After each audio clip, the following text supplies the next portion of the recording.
to have you make out your checks to my defense committee, but I'll be out of jail before you can write the check out. So.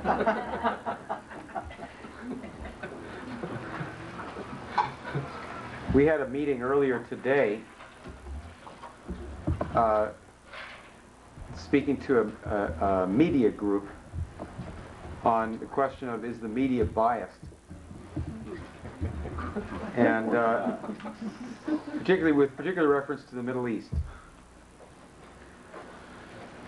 And what I would like to do here today is to discuss the character of our enemy, who it is, where it comes from, and what's the solution to this problem. The agreement that is in the works between the government of Israel, particularly the foreign minister Peres, and Yasser Arafat, is essentially based on the idea that there should be economic development in that area. That is, that there needs to be strong construction of canals and power plants and railroads to build up industry and work in that region for the mutual benefit of all the people in that area. That's the basis, the real basis for these accords. And this, I'm not being chauvinistic when I say that this way of approaching a problem, such a terrible division, is a typically American way to approach the problem like that. And it's typically American, particularly if you go back a little bit in American history. And it's typically American, especially if you contrast it to what has been typically British, or the British Empire approach, which involves the division of people on the basis of race and nationality, the creation of wars in order to continue to maintain power. Now, it's difficult in our time of ignorance, in our time of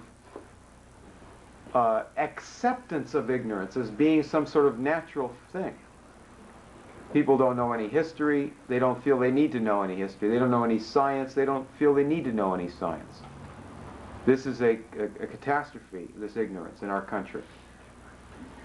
It's difficult under these circumstances to bring up things, even if they're very important, and even talk about them. Like, for example, Britain. How are you going to talk about Britain in Southern California? Right? That's a problem, right? Even if you know that it's true and necessary that you talk about that. Really, I think that the most courageous thing that we have to do is to put on the agenda before people for discussion certain kinds of topics that are not on the agenda now, where the media defines the agenda for what's going to be discussed. It's not so much their slant on things. That's not even the problem. Most of the time, they're not discussing an area of a problem at all. It's just not. They don't report the news at all concerning this, let alone the history, the background, or any reasonable approach to it. So here you have this problem. In the Middle East, on February 25th, one or more people went into a holy shrine of the Jewish people, which was also a holy shrine of the Muslims, and systematically assassinated as many people as possible with automatic weapons fire while they were praying. That's what just happened. Hundreds of people were shot. How many died, I don't recall, but hundreds were shot. The killers in this atrocity were, of course, trying to break up the peace accords and destabilize the region. They were trying to rescue a certain type of British approach to things and subvert an alternative approach that could be of great value to the world. Now what we need to do is to understand who did that and what are they. If I say that this is the British doing that, you have to understand what that means. That's not just, I mean, it's not some sort of indirect thing that we're talking about here. It's not a slander or just a characterization.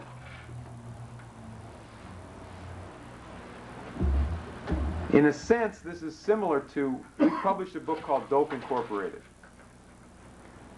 And that book took up the question of whatever happened. We're trying to understand the dope problem in America when we wrote that book, when EIR did that book. And so we studied the question, whatever happened to the old British Empire opium trade of the 19th century, when they openly went over and made wars to force countries like China to have opium? Whatever happened to those forms of business, to the shipping companies that did that and so forth?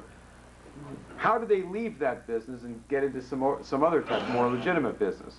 And the answer was pretty shocking. The answer was they never did leave it, and they're still doing it. They just changed certain formats. They set up banks in different parts of the world, but they still continue to do exactly the same business.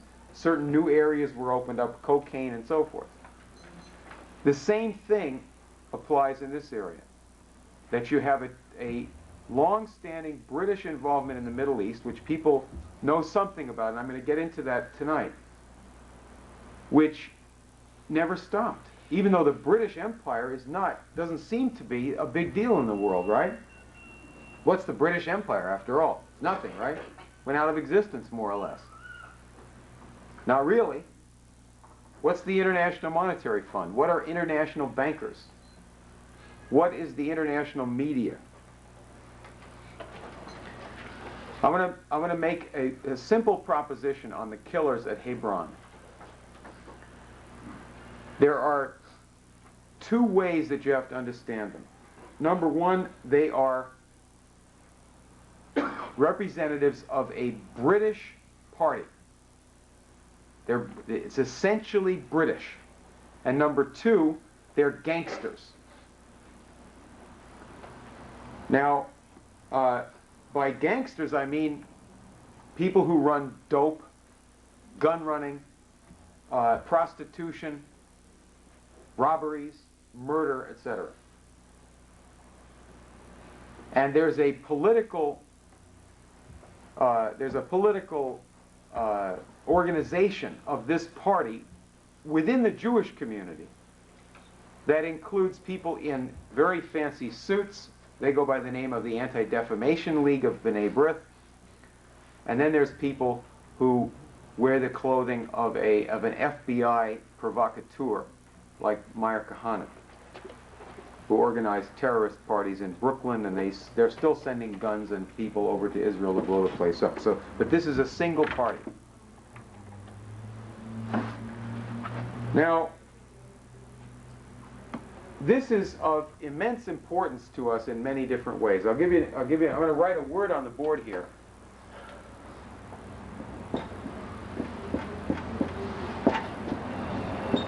There's a company called the Hollinger Corporation, which is a sort of board of directors, in a certain sense, for this party that I'm talking about. The Hollinger Corporation is a newspaper publishing company that owns many different newspapers and probably other types of media, but it's the newspapers that we're primarily concerned about here. This company owns the Jerusalem Post, which is the main English language newspaper of Israel. And that in Israel, the Jerusalem Post is the mouthpiece for the violent, terrorist, anti-Arab faction. Ariel Sharon, the former general, the enormously fat general. He speaks through the Jerusalem Post. It didn't used to be like that. It was more of a liberal media. Now they call it right wing. But you're missing the point a little bit unless you see the Hollinger Corporation owns it. They also own the Telegraph in London. the Daily Telegraph. They also own the Chicago Sun-Times. They also own the Financial Post of Canada, like the Wall Street Journal of Canada, and they own about 80 other newspapers in the United States. This is actually a British and Canadian company. Now here's the board of some of the people on the board of directors. Peter Bronfman, who owns the real estate, who manages the real estate operations for the Bronfman family of Canada. Margaret Thatcher, Lord Carrington, and his partner, Henry Kissinger, from Kissinger Associates. David Brinkley, Lord Rothschild, William F. Buckley Jr., whose brother turned down our appeal, and so we have to go to, he's the judge in Washington. Paul Volcker, and Lord Wiedenfeld, who is the head of the Institute for Jewish Affairs in London, which is an Anti-Defamation League front operation over there. The London Daily Telegraph is the original source, and this corporation is the original source of the Whitewater affair. That is, these people from England and their representatives in Washington began to publish violent attacks on President Clinton at a certain point when he began to question certain British Empire approaches to things, particularly what was going on in Russia. He said maybe it's not so great that the IMF is saying that Russia should be stripped bare and people should starve and they should deliver all their worldly goods up to international financiers and gangsters. Maybe that won't work. He just questioned it a little bit. And remember, the chronology is very important, because what Clinton did around the same time as he and Gore both questioned this international liberal establishment program. Pretty wild, right, for Gore to question that? The world is interesting today, right? But it's Clinton first made that question. So he appointed Bobby Inman to be Secretary of Defense, who also questions some of these things, and Strobe Talbot to be Deputy Secretary of State. And Strobe Talbot had said, just before that, he was a special ambassador to Russia. He had said, maybe we need a little bit less shock and a little more therapy. Now, they were talking about the so-called shock therapy that this crowd has been hitting Russia with. And if you keep backing Russia into a corner by saying you should be poor and starve, that welcome to capitalism, all you're going to do is turn them into an enemy, and they've got H-bombs. You want a World War III? That's a good way to get it. Maybe that's not a good plan. He said maybe that's not a good plan. So all of a sudden, both Strobe Talbot and Bobby Inman were accused of what? Being anti-Israel. Didn't have anything to do with what they were talking about. It's not true either. But you get a sense, you begin to get a sense of the party that we're talking about. Now, when I say that we're talking about gangsters, this is not just using that word in some loose fashion. We're talking about, for example, Meyer Lansky.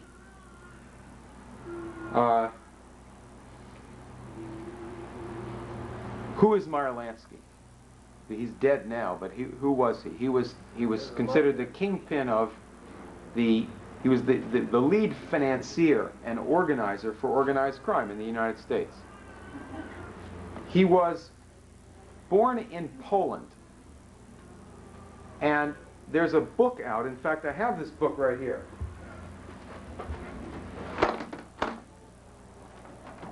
Did I bring it with me? There it is, around the floor. Here. Meyer Lansky. It's written by 3 Israelis. One of them is Yuri Dan. These people, the authors are Israeli journalists who are spokesmen for this party they're mouthpieces for Ariel Sharon and the violent, extreme, racist, anti-Arab faction in Israel. And what they say in this book, which is entirely favorable to Meyer Lansky, is that Lansky heard from his parents in Poland about anti-Jewish attacks that were going on all the time and learned that Jews should fight back against these attacks. So that therefore, because of these attacks, whatever somebody like Lansky does is really morally justified. And obviously they're using this to relate to what they're doing, but that's not the only thing. Because you begin to find out that they are closely related to Meyer Lansky in their activities. And you see little incidents. If you don't know anything more than is in this book, you might not quite figure it out. But, for example, when Ariel Sharon invaded Egypt in the 1967 war, Meyer Lansky's organization sent him a basket of champagne and cigars in Egypt. Meyer Lansky's organization. And that's in the book. What's that all about? Isn't that weird? A general in a war? And he was criticized for doing that, too. He had champagne and caviar and cigars from the Meyer Lansky organization in the middle of his war. Now, how is that related to what we have to deal with in politics? Well, it goes back, again, to this problem that you have, that the most important things that you have to discuss with people are things that they don't even think are relevant to anything. Give you an example. Any of you go to the movies, ever? Any of you ever watch television? If you consider the fact that Hollywood was set up and has been run by killers, by satanic killers, that is, people who murder again and again and again and again. They also set up Las Vegas as a coordinated operation. That after World War II, the British Special Operations Executive, that is the secret intelligence service of the British operating out of Canada and England, set up operations for the Lansky mob to launder drug money, to run things in the Caribbean, and to run gambling operations all over the country. And these people directly set up Las Vegas completely. They set up all the lottery operations in the country. Now this is taken on a professional look to it, with professional corporations involved, supposedly not related to these people. But this is the future of the United States. We're going to be doing nothing but gambling and entertainment. You have gambling, entertainment, sex, perversion, and sports, 25 hours a day, and no other industry. You don't have to do any other industry. The schools will train people to be workers in those industries, right? If this party predominates. The bootlegging, right, the gangsters, the American organized crime is entirely British. In the 1920s, under Prohibition, you have three principal figures setting that up on this end. One of them is Meyer Lansky, who's running operations with his underling, Lucky Luciano, and Al Capone and various people in different parts of the country, especially as you got towards about 1930. Completely dominating that. Then you have the Bronfman family in Canada, and a guy named Arnold Rothstein, who's in high society and goes over to England, and all of those parts of it coordinate with the lords of England. Like General Haig, the head British general in World War I. His family runs Haig Scotch, and he's a partner with Bronfman. A direct partner, not a hidden partner. They are a company, 50-50, right? And the gangsters ran all of this under the complete control of Great Britain. Murder, hijacking, arson, constant murders. The amount of murders that were involved in setting up these different things. First, the so-called, bootlegging. But then you get into the post-bootlegging operations of these same channels of dope, smuggling, and gambling, and entertainment. All by the same group. And imagine if you say, let's legalize narcotics, that'll solve the problem. Well, how much are you going to legalize? You're going to legalize murder, legalize every element of this whole thing. That's not the solution to it. Now, where does this come from? What's the background of this arrangement? You can begin to get the smell of this if you're courageous enough, if you go into your own neighborhood and talk to probably even some of your own friends and ask them about the end times. The end times, right? Oh, there's going to be a war in the Middle East. It says so in the Bible. Whoa, God says that the Jews are going to go back to Palestine. They're going to have a war with the Arabs, and that will bring on the end of the world. That's good, because God prophesies that in the Bible, and that's God's will. That's true if God is the same thing as Lord Palmerston. So that if you see somebody believing that, or telling you that they read about that in the Bible, you have to know enough and be self-confident enough to try to get that person either some sympathetic attention from a professional person, which is yourself, or else at least don't try to get involved in a crazy conversation with them, because they're reciting British propaganda. Geopolitics, that's what's called geopolitics. In other words, the religion that's gotten into American Protestants, heavily in the black community, heavily among Baptists, and of course, it's a certain heart idea of Zionism, right? Is British geopolitics. First one who proposed that the Jews need to go back to Palestine was Lord Palmerston, the British foreign minister and later prime minister. In 1840, he sent a letter to the British ambassador in Turkey. Palestine at that time was part of the Turkish Empire, the Ottoman Empire. And Lord Palmerston said, the Jews as a nation desire to return to Palestine. And of course, as Abba Ibn pointed out, the Jews didn't know anything about that at the time. The British then sent troops a month later for the first time and landed them in Palestine. They didn't take it over at that time, but they started to, get involved. Now, after the Civil War, the British set up a very strange organization called the Palestine Exploration Fund. It was set up by Queen Victoria and by the United Grand Lodge of Masons and other people supporting Masonic ideas. What do? They went to Palestine, which didn't belong to Britain, it was part of the Turkish Empire, and they started to dig in the city of Jerusalem. Dig for ancient temples. Dig for any ruins that might be put to a certain use by the British Empire.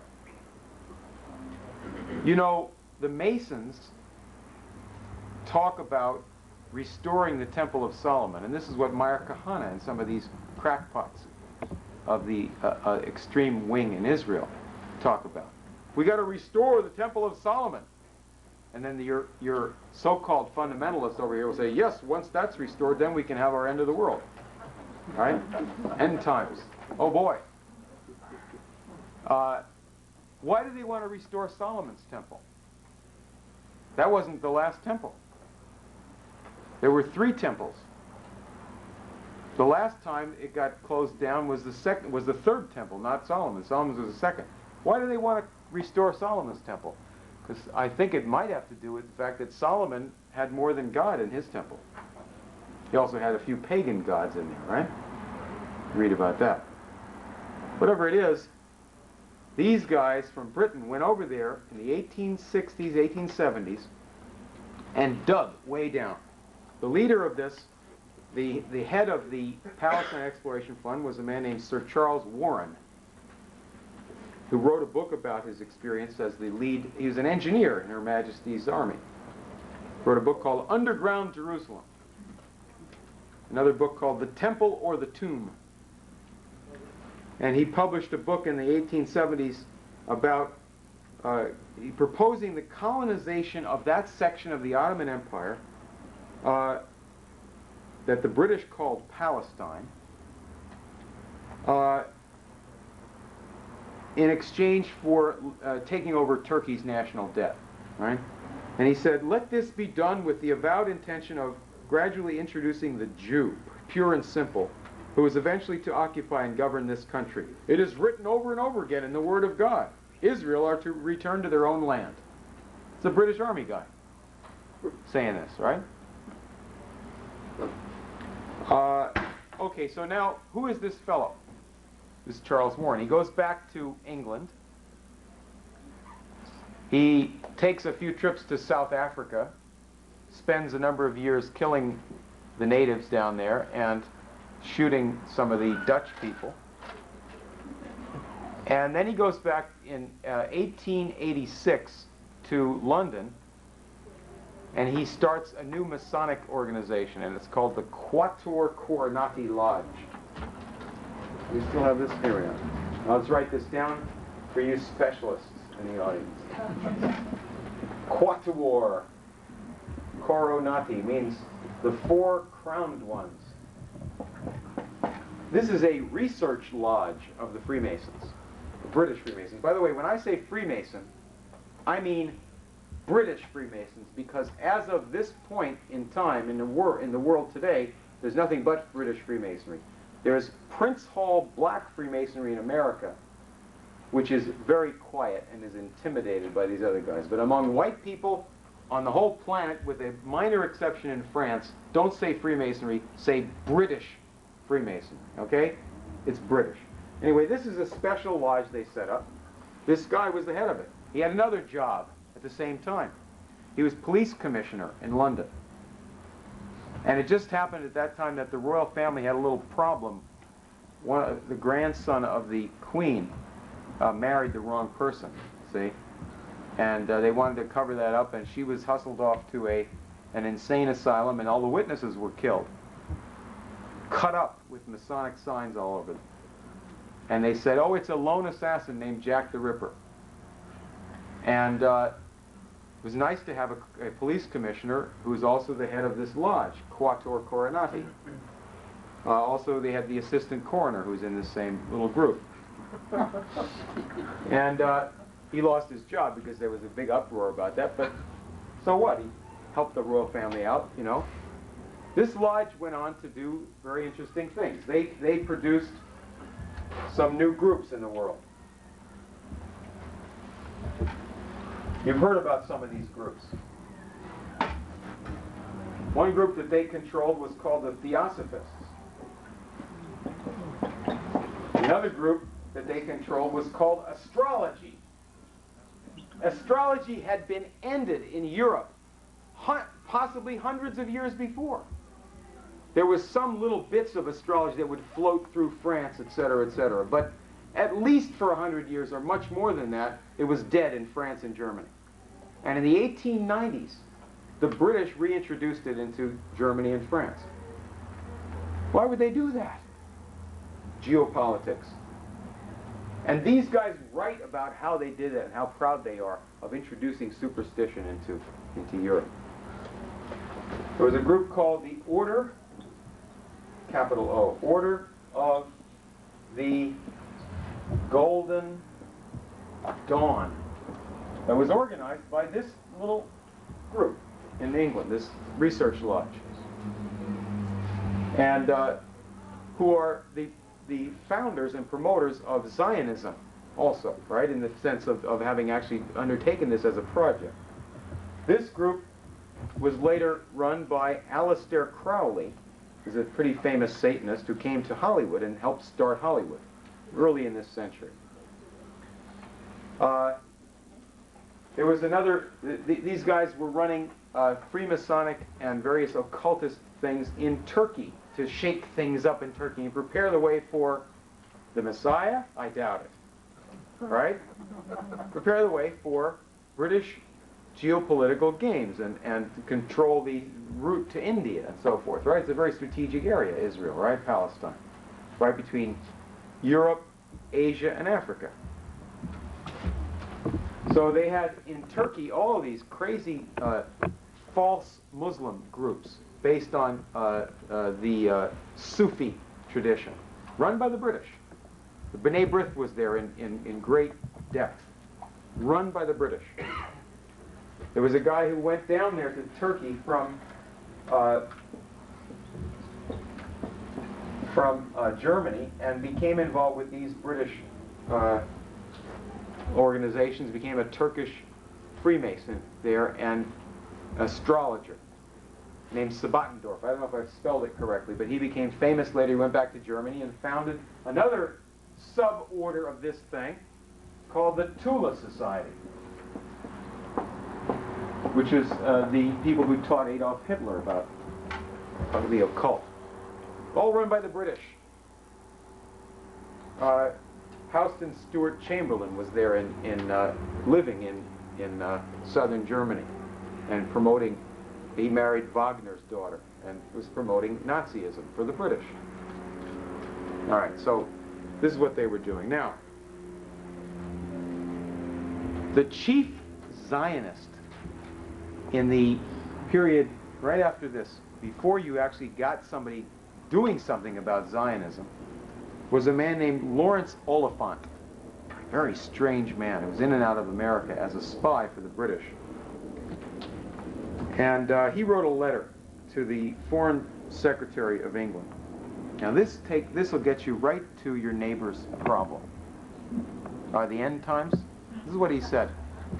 He said that he's a spy. He's a professional spy. His uncle is head of the East India Company. He's a personal spy for Lord Palmerston and then for other British governments.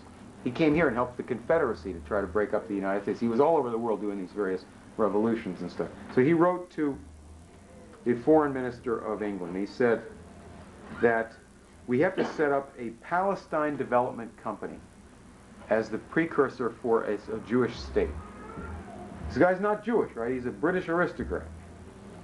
He says most of the immigrants will probably consist of oppressed Jews from Romania and the south of Russia.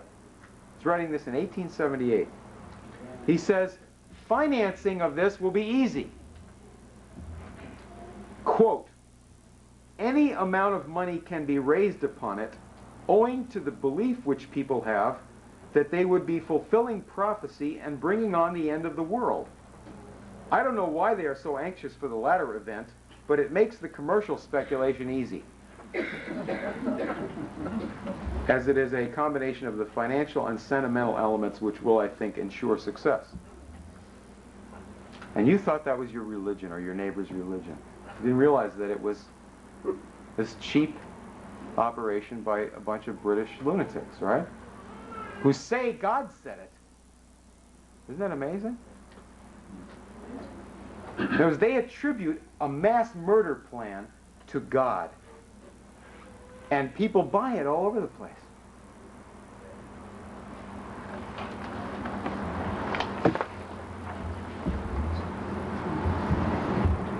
Okay, now, this, oh, by the way, this guy actually eventually moved to Palestine when he left a cult in upstate New York. He moved to Palestine, wrote books on why men and women should not have sexual relations, and eventually died of syphilis in Palestine. Lawrence Oliphant, a very famous man in the 19th century. Yes, sir. I have a question. So, would I be safe to say that the British also controlled the activities of the Crusaders fighting against the Muslims during the... No. You don't try to take the British back that far. The British problem only starts as we're talking about it now, around 1500, 1600. Because before that, there were other people. Like the British didn't start the slave trade or anything like that. England was a fine country in times past, and it got corrupted. But let's save that for later, okay? You can finish up this introduction to the problem with the character of Lord Balfour, B-A-L-F-O-U-R, who was British Prime Minister at the beginning of this century, the same time as Teddy Roosevelt was president and Edward VII was the king. And he was a completely insane person. He believed in the end times. He believed that the universe would eventually consume the earth, or the sun would blow up and consume the earth in 1 billion years. But that's still going to happen, and therefore everything man does is of no value whatsoever, and the universe simply yawns at man. Very strange viewpoint for a human being to have. He proposed that Jews should not come to England. He told this to the Parliament, that what they need to do is go over to Palestine because we have some use for them over there. He didn't like Jews.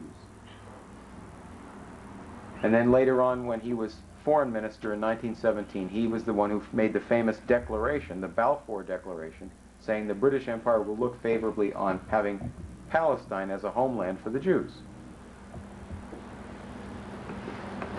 He was also the head of the Psychical Research Society, and was the president of that in England, and ran many Americans who were in that, like William James, the so-called father of psychology. Many of these people are wildly insane and are therefore qualified to be psychologists. Now, what is this party that we're talking about? Does this affect us in other than these types of areas? Let me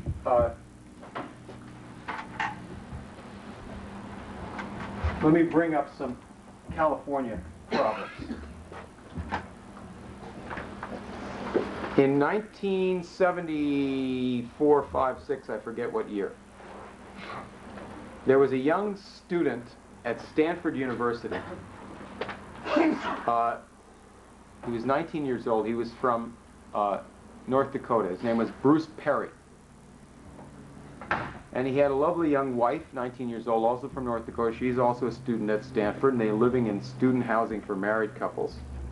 And one night, his wife was brutally murdered in the church at Stanford University, in the college chapel. It was a satanic ritual killing, and I'm not going to describe the details. It's very gruesome and disgusting.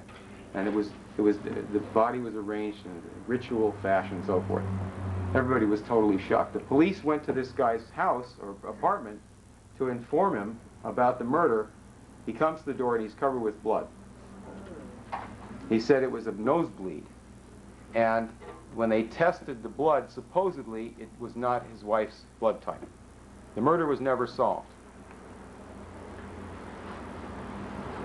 This Bruce Perry went on to become a famous psychiatrist.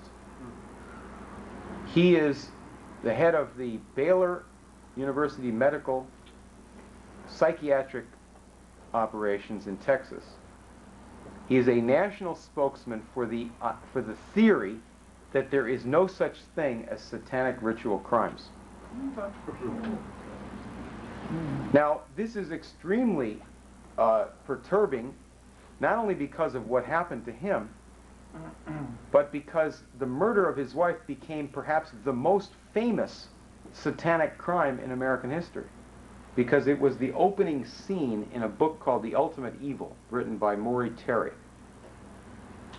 In that book, Maury Terry, who was a newspaper man up in New York, got onto that murder by interviewing a guy who was in jail for committing some other murders, a guy named David Berkowitz, who was arrested as the Son of Sam killer in New York City.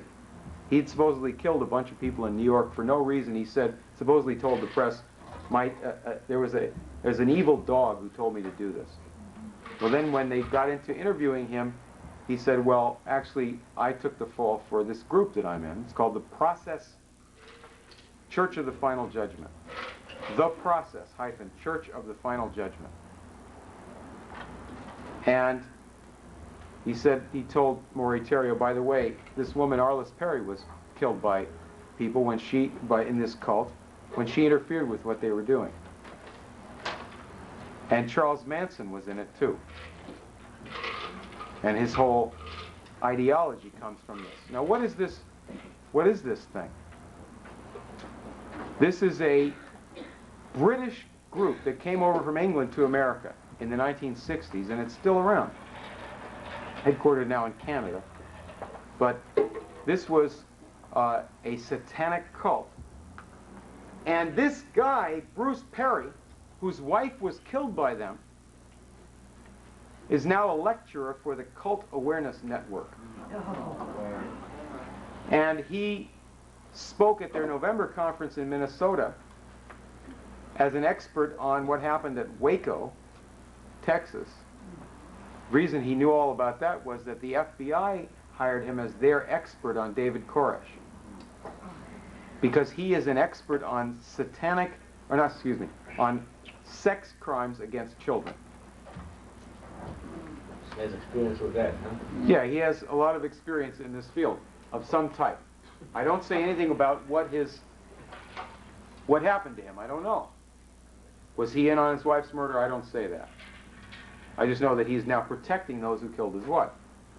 The interesting thing about this is that when you dig a little bit behind these organizations, you find that the Cult Awareness Network is run by the same people who run the satanic cult. The same people. There's a group of foundations and law firms in New York City that fund the Cult Awareness Network and the American Family Foundation. And the same people are the lawyers and protectors and interveners for the Process Church of the Final Judgment. Just an idea on what they say to their kids that they get involved in this. When they first came over from England, they said there were three gods: Jehovah, Lucifer, and Satan. That got to be too complicated. I guess people have a lower attention span, you know, in later times in America, so they dropped Lucifer. He's not as interesting. So you just have Jehovah and Satan. And this is the format that's in their magazine. It's published was published on a monthly basis. That God is going to end the world, the sinful world, and Satan is going to execute the final judgment, right? And therefore, if you serve Satan, you're serving God. Hey, is there anything wrong with that? Doesn't that fit in with the end times? Who would assassinate mankind in a war? Who would deliberately cause a war that would result in the mass extermination of human beings? Satan would do that, right? You can't blame that on God. And that's your end times, right? Pretty sick, right? Pretty silly. And yet some people attribute that or say that that is fundamental to Christianity. Isn't that wild? Now, where does that really get you? What are you looking at when you look at that? We've had a really rough century. You know, we've had a rough century. You go back to World War I, completely senseless war. World War II, massive bloodbath, unprecedented in human history, at least in Europe anyway. And then you have the threat of nuclear annihilation, the times that we're all alive. And a pretty dangerous time right now, right? With people running around murdering people in church or while they're praying, right, en masse, to try to provoke something. Let's see what this party has been doing in this. I would point your attention to a house, single house.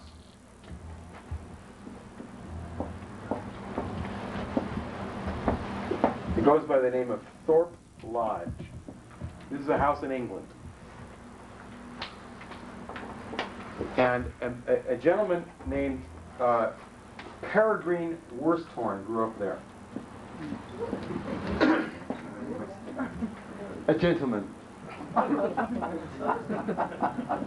of the highest type. I have to spell it right here. And he had a mother one time named Priscilla. I probably haven't spelled it right.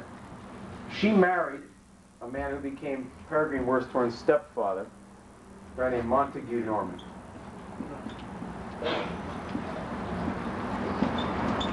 And this was his house. So this is where Worsthorne became a mature individual and so forth. Montague Norman is famous as being the head of the Bank of England for 24 years, from 1920 to 1944. Longer time than anyone else. Anybody else has just been head for 2 years. Before he was head of the Bank of England, he was a partner of Brown Brothers, a banking company. And that later merged with Harriman to become Brown Brothers Harriman. But his family firm was called Brown Brothers, and the Brown Brothers man from New York would come to Thorpe Lodge early in the century and meet with Montague Norman. They'd discuss Theosophy and various occult religions. That Montague Norman was a Theosophist. By the way, the reason this is quite relevant now is that Peregrine Worsthorne is like the central character in the Hollinger Corporation. Writes for the Daily Telegraph. He virtually personally launched the whole Whitewater thing against Clinton. He also was the one who declared that Germany is going into a Fourth Reich and needs to be smashed. Not Hitler's Germany, because his father put Hitler into power. The democratic Germany needs to be smashed, right? So, in the 1930s, a guy named Hjalmar Schacht used to come to Thorpe Lodge all the time. He was the economics minister of Adolf Hitler. And he'd come to Thorpe Lodge, meet with Montague Norman, Daddy, and discuss the budget of Nazi Germany. Well, how are we going to carry on for the next 6 months in Nazi Germany? Oh, great master, head of the Bank of England, who runs all world finance, and who has given the Nazi German army all of our weapons, our tanks, and our machine guns, sold by British companies that you personally control, that you personally reorganized in the German marketplace until Hitler got to be sufficiently well armed that he could carry on. And of course, his family firm, Brown Brothers Harriman, Averell Harriman, George Bush's father, and other people, partners of that Anglo-American firm, paid the Nazis as they're coming up to becoming a power, the Nazi Party. So this is the pro-Hitler faction inside of England. There are people who don't appreciate Hitler in England. Montague Norman convinced the various people within the British government that they should go along with Hitler. So this is the fanatically pro-Hitler faction. Not pro-German, because he figured that Germany would be weaker under Hitler than a democratic Germany, which was considered to be a threat, because they might become a strong country, a stable country, allied with other strong countries like Russia, China, Italy, etc. Then what would happen if the whole world was a bunch of strong, independent countries? Why would you need international bankers to do any particular thing? All right? Why would they have any power? Well, why am I telling you all this? Just complete on this, on the question of the mental manipulations. In the 1930s, there was a group of foundations in New York City representing Rockefeller and Harriman. One of them is called the Macy Foundation, Josiah Macy, and a few other little firms in New York. And they're the ones that now control the funding of the Cult Awareness Network and the Process Church of the Final Judgment. In those days, they were sending money over to Germany and Austria to set up psychiatric institutes to preach race purification, various forms of racial extermination, and so forth. Money coming through this and from Rockefeller Foundation, all of it controlled by this guy. head of the Bank of England, who's constantly coming back and forth to New York to coordinate this stuff. Now, there's a Jewish bank involved in this, the Warburgs, who coordinated the activities of Harriman and this firm in Germany. In this book, they describe, Lansky describes, because Lansky speaks in this book all the time. This is mainly quotes from Meyer Lansky, great genius of organized crime. He says that in 1935 there was a judge in New York State, a prominent man in the Republican Party, who came to him and says, Meyer, we need to fight Nazism, and you're the man to do it. We're going to give you all the money and legal help that you need, and go fight the Nazis. Pretty weird, right? The head of organized crime? And then he went out supposedly and had his thugs go and engage in fist fights with brown shirts, the German-American Bund. And they'd had fist fights. They got on the news. Well, the judge was a guy named Proskauer, and Proskauer was actually in the American Jewish Committee, and that was this party that we're talking about. In other words, these are the people. They made public statements attacking my father and others who were in the boycott against Nazi Germany. In other words, this is the pro-Hitler faction of finance, including the B'nai Brith and the American Jewish Committee. So these are the people who are supposedly paying Meyer Lansky to fight Nazism. But they didn't want Jews to fight Hitler. They didn't want boycotts against Hitler or anything like that, because they're working with the whole British party that's actually putting Hitler into power. So how'd this all end up? How did somebody like Baruch Goldstein, this guy who killed all those people while they were worshiping, get to be so crazy with racial hatred that he would do something like that? It's not based on religion, because this gang didn't get religion until a certain point. They said, well, that would be useful for our faction. So they adopted this religion at a certain point. They got to be so-called conservatives or orthodox or something. They're not. Most of them are former, either former communists, or they're mainly anti-Western types from Russia, like Dostoevsky.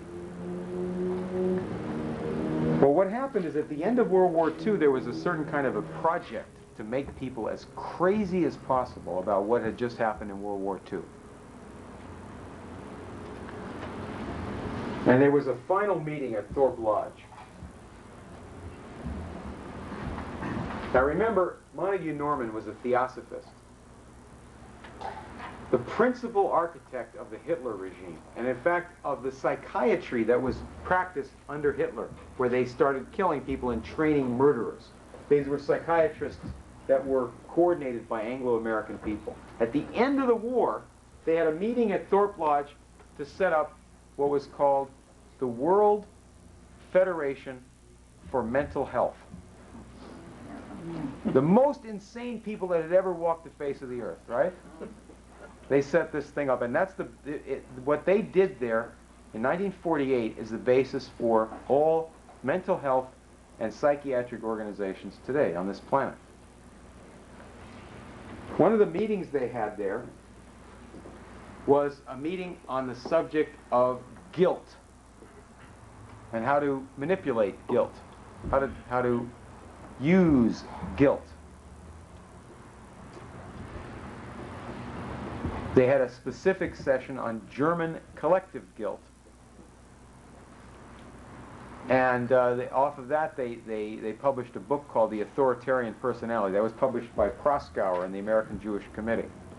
That is, the pro-Nazi group in America and Britain published the literature telling you about the guilt of the German people for the crimes of Hitler. The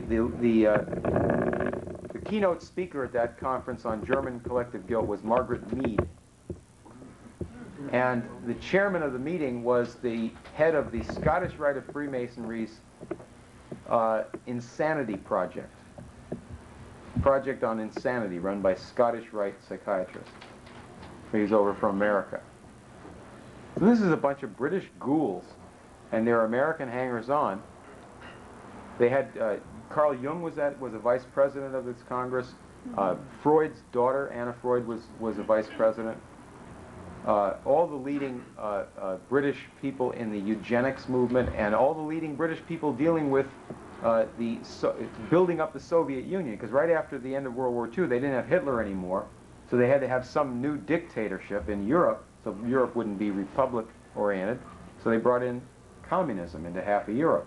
That was done by the same group of people, by Harriman, remember? Harriman was the ambassador to Russia. He arranged the Yalta meeting, and this whole little clique. So they just brought in a new type of totalitarianism.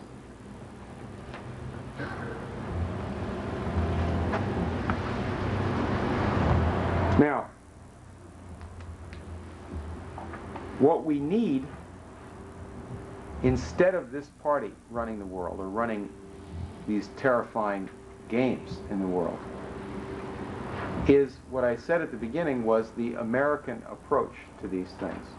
What Perez and Arafat are working on, or were working on before this massacre, which is the concept of massive economic and industrial development in that region. Now, can you put that on the table for discussion for people? Oh, well, that's not on the agenda. We're into something else today. We're into end times, we're into environmentalism, all these different concerns, right?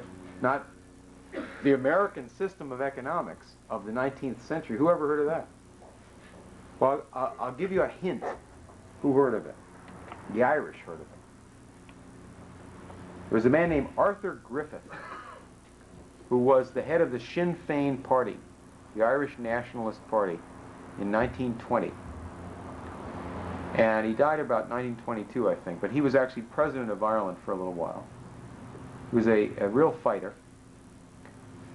And he wrote a book about European affairs to try to educate Irish people about what's really going on in the world.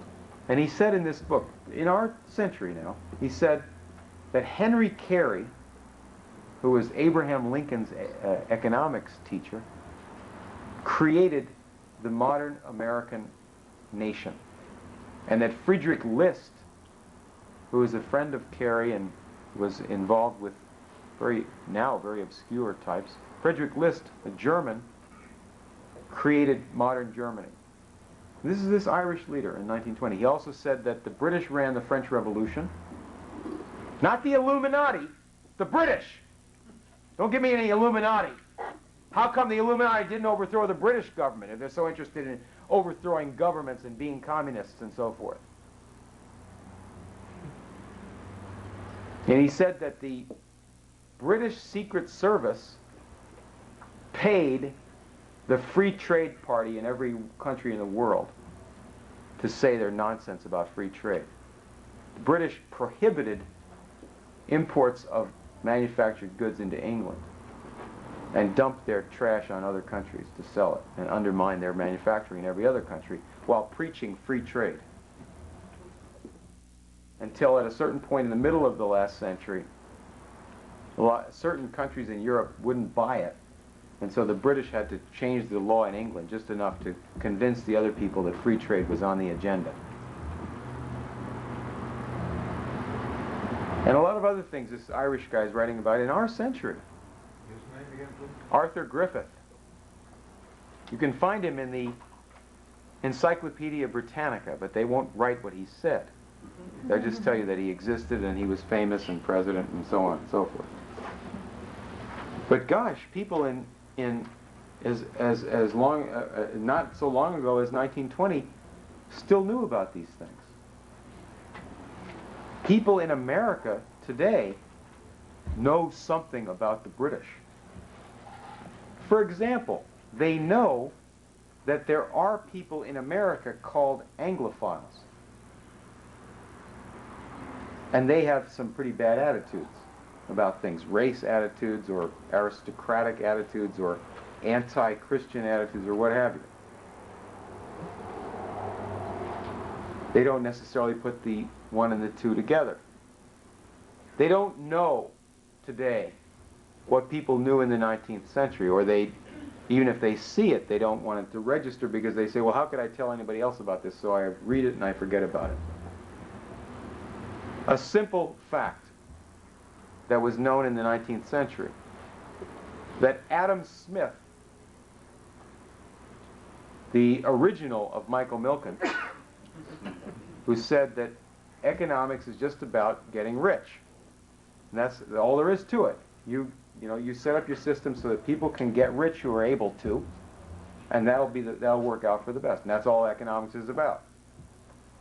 But that in the 19th century, people knew that Adam Smith represented despotism, tyranny, reactionary politics,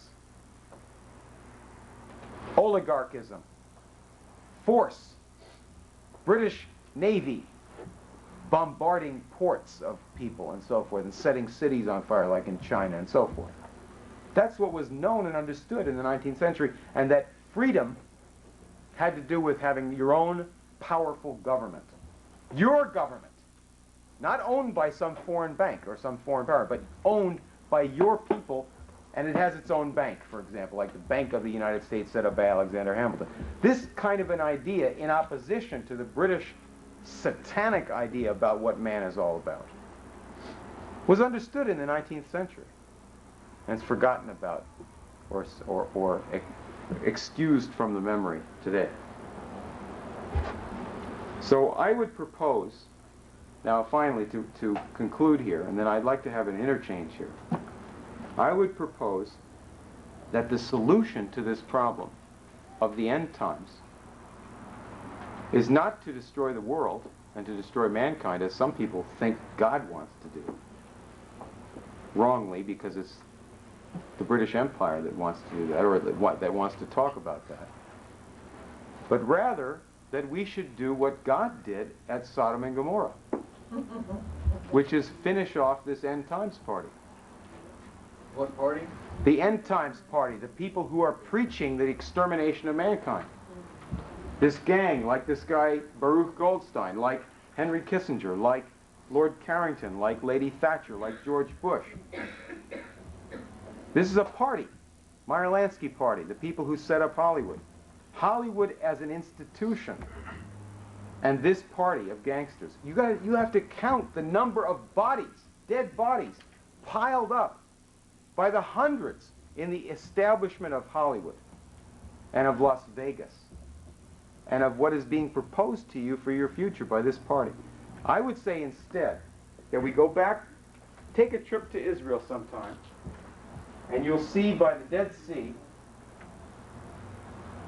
there's a little site, and you may see a sign, like a road sign or what have you, where Sodom and Gomorrah were. Now if you look down, as the bus comes over the ridge, you look down in the valley next to the Dead Sea, it looks like God smashed up this area real hard. Just look just like that. It's in the Great Rift Valley. The whole thing was shaken up all the way down to Africa. And in Hebrew, the words are Sodom and Gomorrah, which means closed and finished. And they don't mean the world. They're talking about those guys. We need to finish off this party, to close this party that we're talking about, so that mankind can live. What's the name of that party? What's the name of the party? Spell it. The British Empire. British, I'll be more specific. British empiricism. Empiricism. In other words, I mean, that's a very serious question. What is it? What's a way that you can identify this generally? Well, you can identify this in many fields. It's not just a group. It's a way of thinking also. Up until about 1815, Sir Isaac Newton was considered to be a fraud. Cheap. He's called an empiricist. Right? That used to be another word for atheism. If you were an empiricist, that meant that you didn't even pay any attention to any deeper cause of anything than what you saw or perceived with your senses. And so you're obviously a charlatan in science. But after that period, when you have these characters taking over our universities, and you have the proliferation of British Freemasonry and various forms of corruption in culture, you have all kinds of things presented to people as if they were scientific and great, until in the 20th century it becomes totally laughable and people are embarrassed to even talk about these things. For example, Picasso becomes a great artist at a certain point.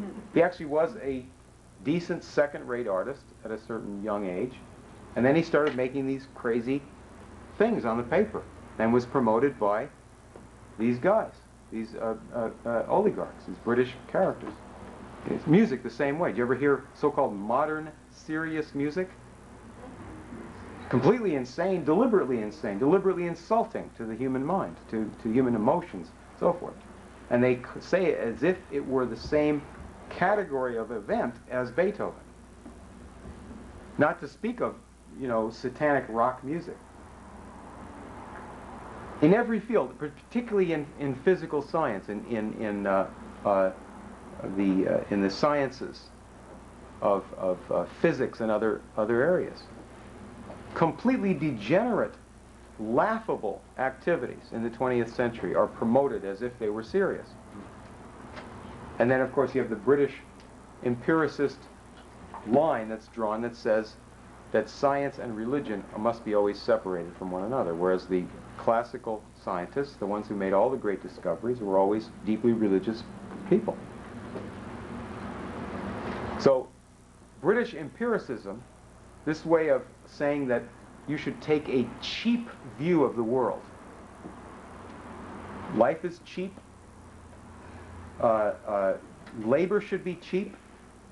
Don't spend too much time and effort on doing philosophy when you're going to deal with science. Just pick up what the senses say and publish something. And kill the scientists who are deeper thinkers or destroy their reputations. That's British empiricism. And the correlative for that in politics is this party. You have the specific group that's involved in the Hebron massacre. You have two political parties in Israel that were just banned by the Israeli government. One's called the Kaf party, and the other one is called Kahana Lives, or Kahana Chai, after Meir Kahana. And the Prime Minister of England, of Israel, when they banned these parties of the terrorists, of the Jewish terrorists, they said that the problem primarily of these groups is in the United States, is in New York, in Brooklyn. And they wish that the U.S. government would do something about these people. There's thousands and thousands of people like this in Brooklyn, with machine guns. They get their money from gangster activities, the diamond trade and dope smuggling. They're political provocateurs, and they're deep, deep racists. And the Prime Minister of Israel said, Judaism spits on these people. Pretty strong language, right? Well, if he says that, at least what we can do is investigate these people and say, let's try to clean up this party. In the business world, this party is represented by, and in the political world, in the more respectable so-called political world, this party is represented by the Anti-Defamation League, ADL. And if you want to clean up this party, you have to close down the ADL.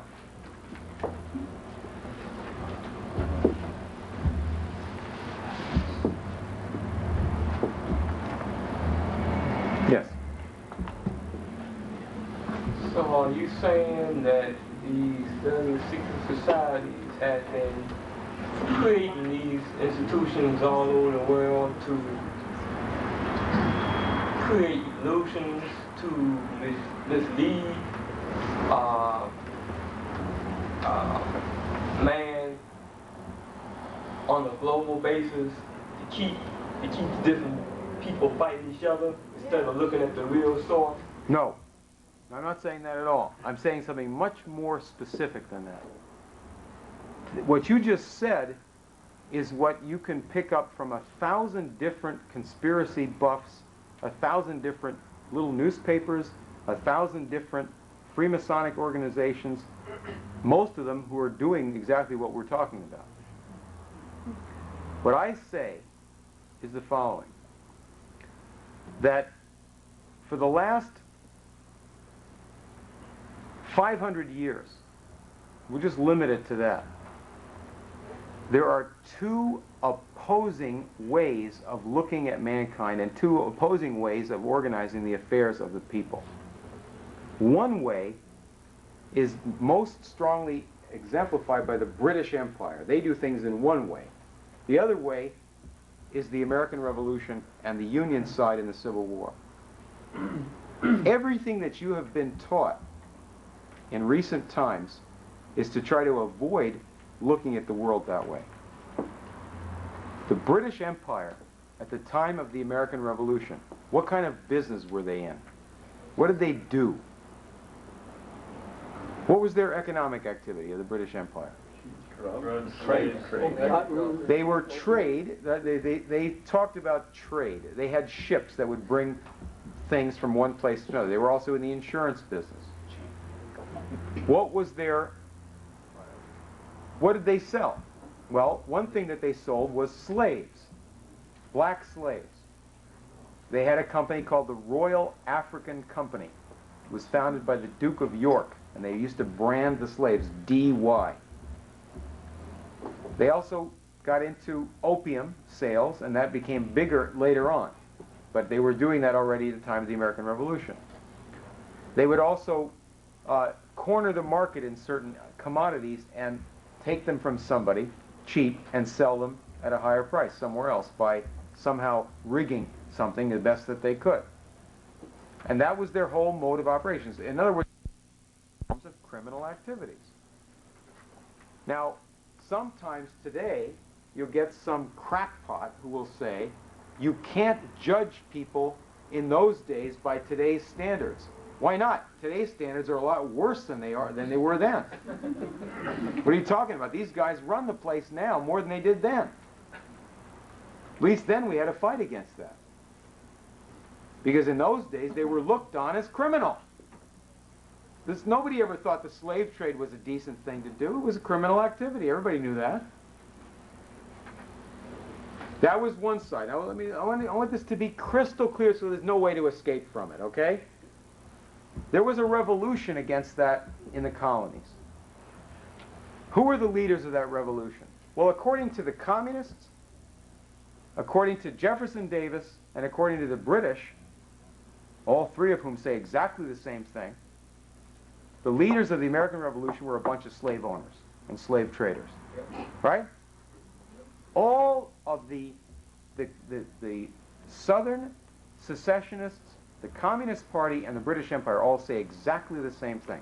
And it's picked up on a lot of popular radio stations and so forth, and a lot of rap artists and so forth. The American Revolution was led by slave owners and slave traders. Okay. Supposing that's not true, then what? Then you've got a real bad problem on your hands, don't you? You've got a real bad problem. You might have to pay attention to history. It might mean something to you, instead of just being a big ripoff. Oh, well, we don't have to learn anything about history because it's just a big ripoff. The world is a big ripoff. Don't you know Satan runs the world? No, Satan doesn't run the world. God runs the world. Who's God? Which God? The God that created the world. I don't know what his proper name is, but I know that there's a God who created this world. Well, you believe in magic, huh? All right, now, there was an alternative to the British Empire, and it goes all the way back to the Renaissance. Three principal leaders of the American Revolution: George Washington, Benjamin Franklin, and Alexander Hamilton. Take the revolution from the time of the formation of the organization, led by Franklin, all the way through the Constitution, principally led by Hamilton. Start with George Washington. George Washington, and these are the three principal leaders of the organization of our country at the beginning. The war against England, and the creation of a national government. Start with George Washington, the most important Southern politician we've ever had. Right? Don't tell me about Jefferson Davis. George Washington is the most important Southern politician. Anybody who says the Confederacy represents the South is coming from the standpoint of British Freemasonry. George Washington, you couldn't get more Southern. He inherited a slave plantation, right? Born in the South, born in Virginia. What did he dedicate himself to do? To undermine and replace a worldwide British system of slavery. The whole world was a slave system in the British Empire way of thinking. What was his idea? He said, instead of having the cheapest possible labor and the cheapest possible raw materials that we grab from somewhere and sell somewhere else, and that's what we were supposed to do according to Adam Smith, what George Washington said is, let us have canals. He personally did the route for the Erie Canal. He led the fight for a canal out to the Ohio. He said, let us grow corn and wheat. Let us have fisheries. Let us have roads. Let us build industry. And let us have a war against the British Empire, because we've got to have a modern society. His farewell address was an address against listening to intriguers who would want to have secession. Okay, that's George Washington. Benjamin Franklin and Alexander Hamilton, the two of them, were the originators of the Anti-Slavery Society in the United States. Alexander Hamilton, born in the West Indies, the son of unmarried parents, not an aristocrat, possibly of black ancestry, came to America and had a program for opposing the British world slave system. Because he hated slavery. He saw it all around him in the Caribbean. And he did something that the British never forgave him for, never forgave America for. He set up a national bank of our country. A bank of the Republic. The Bank of the United States, which he personally controlled as Treasury Secretary for Washington. And what's the idea of that? Well, if there are international bankers that charge 10, 20% interest, no problem. You have your own bank that charges 3% and gets loans out to people who want to build industry and farming. And what's the purpose of industry, according to Alexander Hamilton? And this gets back, again, to the fight with these guys. What's the purpose of having industry and industrial development and technological progress? As he defined it in his report on manufactures, he said, the purpose of having this industrial development is to have the human mind improved. Because if we live in a natural society, that is a peasant society, where people keep their place in nature and their place vis-a-vis the aristocrats, then each man is an idiot. Each man is maintained as an idiot by his superiors. So therefore, how do you change that? By having variegated, various, thriving, constantly new industries of a powerful industrial type with hundreds and thousands and millions of companies and private farms. And you do that in a country that gets power from that, and you have many countries that have power. And any country can do that and have their own national bank. And therefore not have international bankers dictating to that country. That's the basis for nationalism of a positive type. Now, if anybody says that these people were the slave party or slave owners, and that defines them, not only is it a lie, but it's coming from the British, who were the inventors, at least in our modern times, of the slave system. Yeah. Getting back to the national bank system, I was talking to someone about that today. How long, like, say you make the conversion, all right? Get rid of the IMF type of institutions, and you start making sovereignty out of all these countries in the world, right, with their own national banking. How long would a transformation of that kind of process take for, like, say, a country like Russia, for instance, or Africa?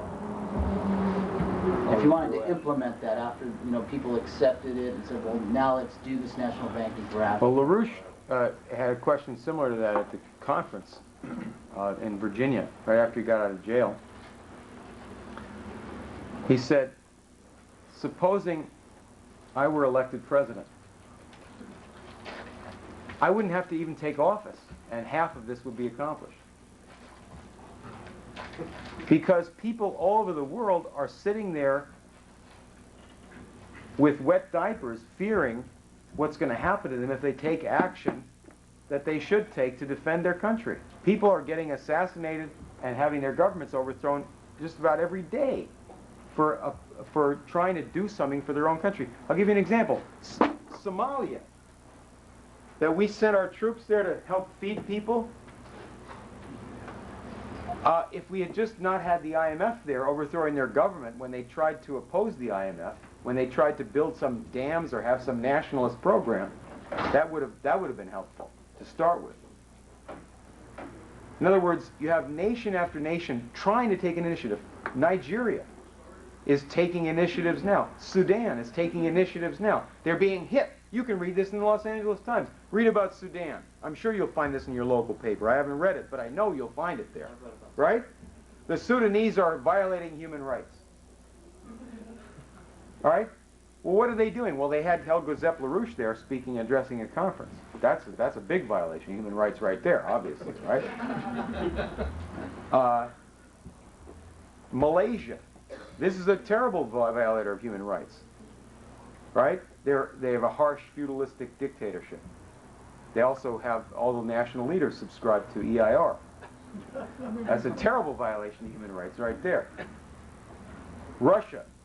Supposing any serious force in the West, like say the President of the United States, were simply to suggest to Russia, just suggest it, that Russia should do and can do with our blessing what we did to become a power, and not what the Harvard geniuses are telling them they should do, but just do what we did. Every railroad in America was built with government financing. Not just Lincoln's railroads, the national railroads, they were built with federal government money straight out. But the local railroads all over the country, cities and states would finance them. That wasn't the most efficient way to do it. It wasn't communism. That was the American system. You had a partnership, public and private. How come we have steel mills in America? We didn't have them before Lincoln. Why did we suddenly start building steel mills? Because we used to buy cheap British steel. The government put a 50% tariff in. Abraham Lincoln's government. How come we have so many private farms? Whereas a lot of countries, you either have communist collectivism or you have big landowners and only a few, the little guy has almost nothing. How come we have so many private farms? Family farms, or we used to. How do we get that? You had a strategy by people who at various times got themselves in power in our government, like Henry Clay or Alexander Hamilton or Abraham Lincoln, some other people. And their strategy was, let's make sure that the price of federal land that's sold to families for a farm is just the right price so that individual family farmers can afford to get it and big corporations won't buy it all up. Lincoln thought that wasn't going fast enough, so he said, let's just give it to them. If you are a private person, 21 years old age or older, or the head of a family, you get a quarter square mile of land for free. And we'll loan you the money to make sure you can build a house on it. That was the American system. We had hundreds of thousands of farms set up that way, and millions of farms set up in similar ways. In fact, predominantly black regimes in South Carolina and Mississippi and elsewhere after the Civil War, run by black people, had similar programs for white and black in those states before they were killed off by the Ku Klux Klan. That's the American system. That's how we built up our country. Anything modern here comes from that approach.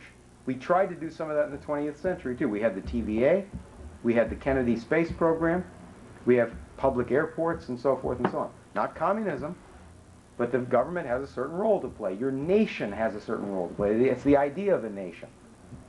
All we have to do is just suggest, and that's what Clinton just began to question the opposite thing a little bit, and he got slammed.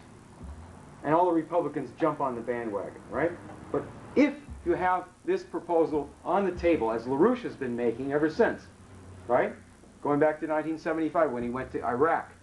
at the invitation of the ruling party there and proposed Arab-Israeli cooperation on the basis of massive industrialization in the Middle East, and Kissinger slammed him and threatened murder to anybody who went along with it. That just has to be put on the agenda. And what, as Martin Luther King said, you have to never let them rest. And that's the way you win. You go after the enemy, these guys, never let them rest, and put the real agenda on the table, and you win. That's what has to be done, yes. Yes. One point of clarification I'd like you to comment on, if you would, please. To see if I understood what you were saying at one point when you talked about it. 2 or 3 times, approximately, I got the impression you were equating as to one point. British teachings here about end time stuff, and the word fundamentalism was used about end time teaching. You know, about both of those need to be squashed. But actually, fundamentalism teaches 100% opposite. They teach that Christ comes back to stop man from destroying himself and sets up a millennial reign for 1,000 years, which cannot be a destroyed earth. And so it's just the opposite. That is fundamentalism. On one of its proponents. No, I mean, terminology aside, what he's saying is true. That this so-called end times doctrine of the Masons and of the British Empire has nothing to do with Christianity. That people who believe in a second coming of Christ, based on the teachings of the founders of the Christian faith, have a different viewpoint, and it's also part of the Jewish faith. They claim that the Messiah hasn't come yet, but the concept of a future time when mankind will have a better life, based on a Messiah, based on God's grace to mankind, is the opposite. Is clearly the opposite from somebody who's saying that God is going to destroy humanity, really from the standpoint that God hates mankind and thinks that mankind is not worth having. There's obviously, it's clearly a completely opposite concept. Yes? Getting back to slavery, where did the Dutch slave traders figure into this? You know, for the literature that's commonly available, I mean, the Dutch slave traders got here before Columbus. And it's always Dutch, Dutch, Dutch, Dutch. Actually, you had just to illustrate that, you had in New York State had significant slavery as a colonial state, and I think even a little bit after the Revolution too. This was Dutch. It was the Dutch influence even after the British were there. Their depot for the slaves was Curacao, and much of the Caribbean was under this Dutch influence. There was a lot of Jews that had fled from Spain or had been kicked out of Spain and Portugal and had gotten somehow into the Dutch Empire and were in this slave trade. They were carrying out the Kabbalistic religion. But both Holland and England were actually latecomers in this trade. They did not invent the slave trade. The slave trade originates long before there are any blacks in the slave trade. That is, the European trade in slaves starts off with the Roman Empire, with various types of large slave operations. And then you have the Venetians, the city of Venice, which is entirely based on occultism and the slave trade, set up by people who were in the slave trade in Rome going to Venice. Venice, Italy, is in many respects the originator of the British Empire, what we're talking about tonight. And they're also the originator of many of these concepts of the so-called secret societies. That is, their idea of trade and of business is to have the cheapest possible labor, to have weak governments everywhere, constantly infiltrated by their agents, and to run the world on the basis of banking, secret agreements, and secret government. There's never any constitution or any transparent government. These people in Venice, at a certain point, lost the physical power of their empire, very similar to Britain later on. And so what they did at a certain point was to send Venetian bankers, diplomats, and various types of Venetian agents into Holland and England, and eventually took complete power in those countries. Set up companies in Holland and England modeled on what the Venice slave traders did. The East India Company of both England and Holland, and the West Indies Company of Holland, slave traders and looters of Asia, which is what had been done by the Venetians, but also the black slave trade, because Venice was the first European power to do that. 5 years after Columbus got here, in 1497, 5 years after he first landed in the Western Hemisphere, Venetian merchants made an official arrangement with the King of Spain to begin sending black slaves from Africa, 5,000 a year, into the New World. So hardly any white people had settled down anywhere. And there you have to understand why they did that. If you think it's just economics, you are missing the whole point of this. You know, it's like some communists talking about Africa. Well, you know, the colonialists go to Africa in order to steal the raw materials. Well, that may be true, but you could get a lot more raw materials out of there if they had an educated workforce, if they lived in decent houses, if they had an education. Why won't you let them have those things? You could make more money if they did. Well, if they did, they wouldn't need you to run their country. It's power. It's power. So the Venetians wanted slavery in the New World because they didn't want the Renaissance here. They didn't want freedom. They didn't want the concept of man's freedom. Because you had another city, Florence.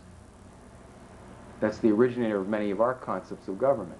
That was opposed to Venice. That said we have a dark world, superstition, epidemics, cities cutting their budgets, running out of money, being looted by bankers, people dying. Half the population of Europe, a third of the population of Europe died in one plague. So the people in Florence said, let's not have this Venetian system running the world. Let's look at these little problems as just part of a huge problem. And it's not going to be good enough for us to propose a little solution. Issues. Oh, stick to the issues, stick to the agenda. No, it's not good enough, they said. We need to solve everything all at once. Nothing else will be practical. Nothing else is going to work. This world is too far gone. So they said, let's build up beauty and science and industry and revive ancient learning and invent whole new industries and get the entire planet moving on a human basis. Make maps. One of these maps goes to Columbus. That's their project. And you have an opposite faction, an opposite idea in Venice. And the Venetian idea of slavery, of secret government, of man's degradation, of cults, of the Kabbalah, and so forth. That gets into England. They take over Britain, and eventually Britain becomes the capital of the slave trade. So, and Holland as well. But Holland, at a certain point, is like a minor partner of Great Britain under Britain's power. Yes, sir. I just want to ask a somewhat of a trivial one. One of the things I had kicked back to me when I was talking about Alexander Hamilton was that he, during his time, after the Continental Congress had put out script and so forth, he and his cronies had gone out and surreptitiously and deceptively bought up a lot of this script for nickels on the dollar's worth when they knew in advance that it was going to be redeemed in full value. What would be a good historical reference to check out the details on that? Because that's a smear as I see it, and I'd just like to be able to deal with it realistically. There are several books that are pro-Hamilton that you can read about smears of that type. One, Forrest MacDonald wrote a book. There's another book written by a lawyer in New York. That's a generally rotten book, but it goes deeply into supposedly backing up Hamilton. Hamilton is portrayed. I mean, if you talk specifically about Hamilton, you can't get into this thing that the founding fathers were all slave owners, since clearly Hamilton was no slave owner and was devoted his life to fighting against slavery. They bring up some other stuff on Hamilton. They try to say that he was pro-aristocrat or pro-monarchist, or that he was for the big man as opposed to the little man.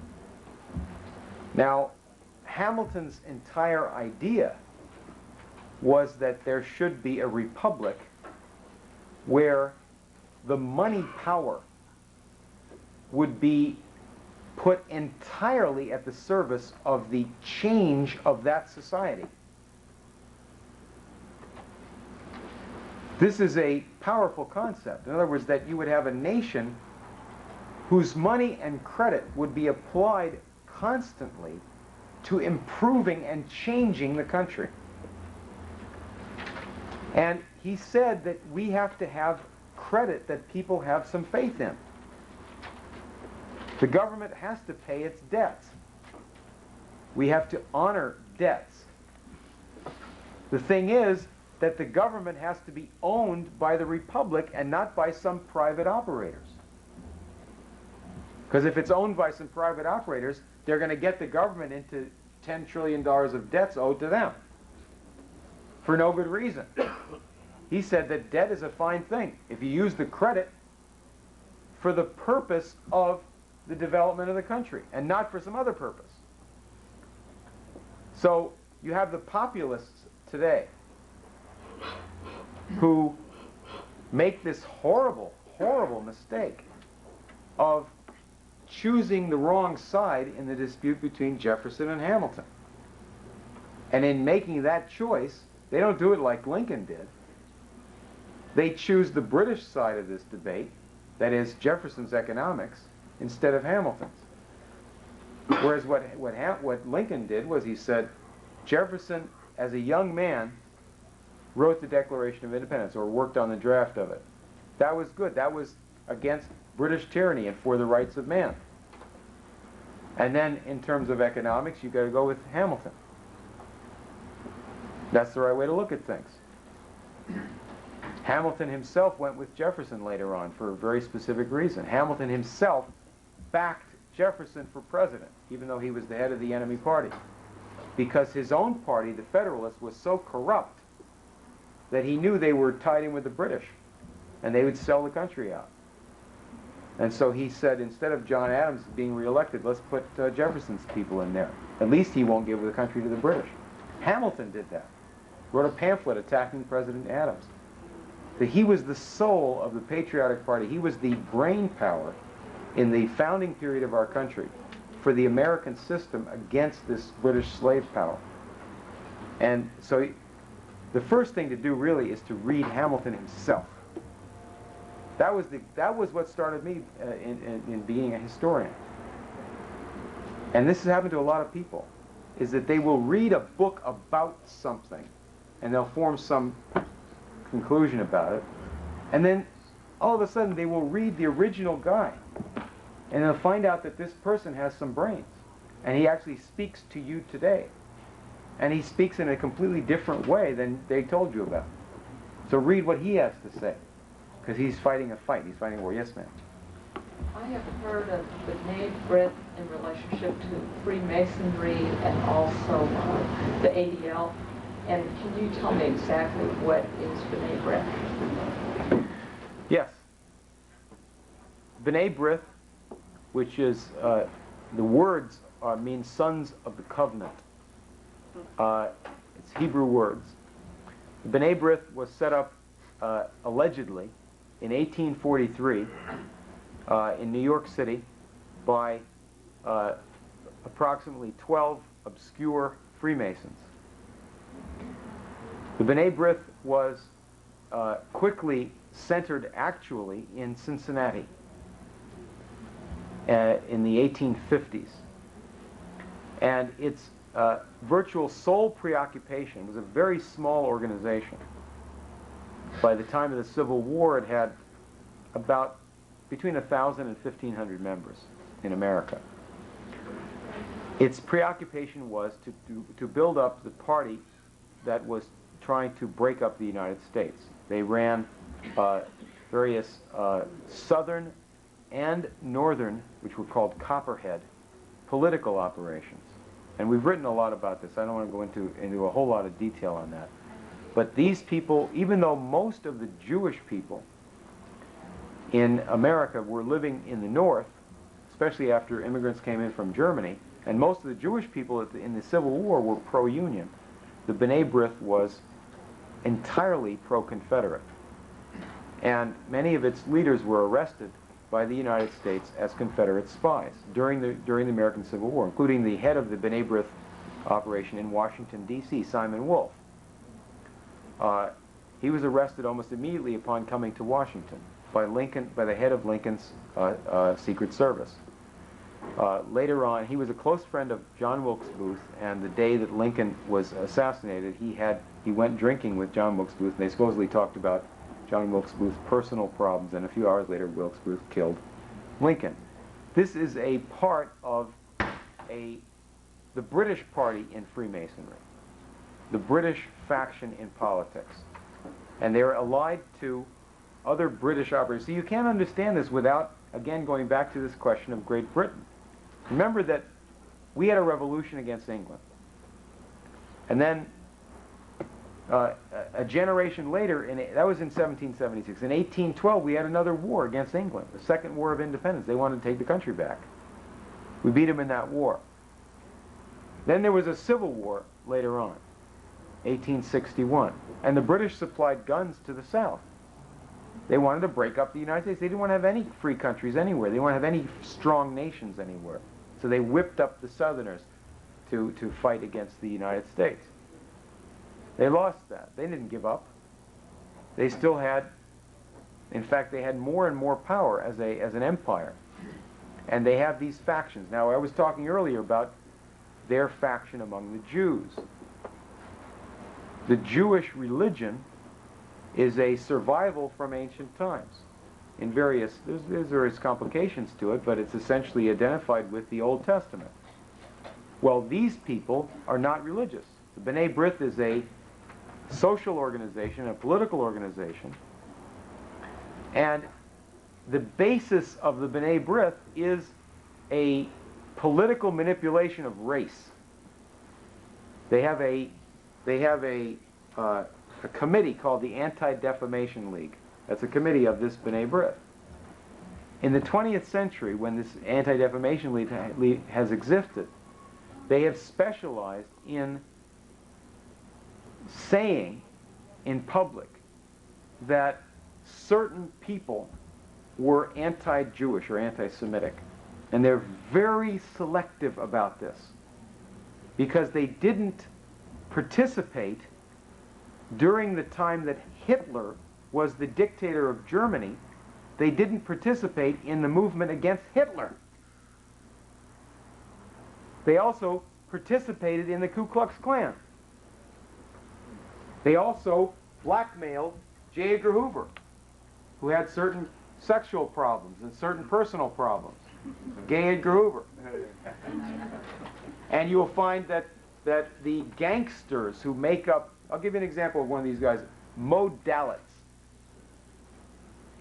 Dalitz, D-A-L-I-T-Z, got the award from the B'nai Brith, from the Anti-Defamation League. They call it the Torch of Liberty Award because he gave him a lot of money. But also because he's an owner of Hollywood Productions. He is he's the main corporate owner for Meyer Lansky in Las Vegas. He is one of the 5 or 6 chiefs of organized crime in America. There are other people like Kenneth Bialk and others. Organized crime of the Meyer Lansky faction, that is Jewish organized crime, is represented in the political world by this Anti-Defamation League. Now, what is their religion? See, this is where you get down to the brass tacks of the thing. In New York City, they had a chancellor of schools recently driven out of office by the voters and the parents because he was promoting something called the Rainbow Curriculum. Sounds vaguely like Jesse Jackson's Rainbow Coalition, right? Good liberal mishmash, right? Well, this Rainbow Curriculum promoted the idea that the children should be taught to be comfortable with homosexuals, with adult homosexuals. And the parents thought this was not a good idea. A lot of the people promoting that were members of the North American Man-Boy Love Association, who were pederasts. The Anti-Defamation League fought for that curriculum, helped to produce that curriculum, and fought against the people who didn't like it, including Jews, Christians, and others in New York City. Now, what's the religious basis for them doing that? Well, you have to understand what they represent. In the real world, they represent what I've been talking about tonight. These are thugs representing this traditional party of criminal activities associated with the British Empire. You've had this throughout time immemorial. You've had people who are associated with crime and who would say that they have something to do with religion, but they represent something different than that. You cannot understand these things without studying their history, and you have to ask the certain theological and other questions about them, certainly, but you have to see what they do in the real world, and they are the party of organized crime in the United States. Yes, in the back.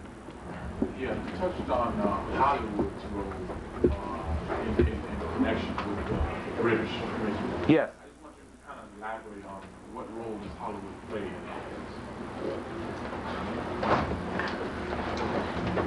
all this? Well, first of all, Hollywood movie theaters, Hollywood movie producers, rather, start with the D.W. Griffith film. We've had a lot of talk about that. And Sam Goldwyn and the other people at MGM promoted that movie. That's how they got their money. That's how they started in their business. They were themselves associated with Great Britain.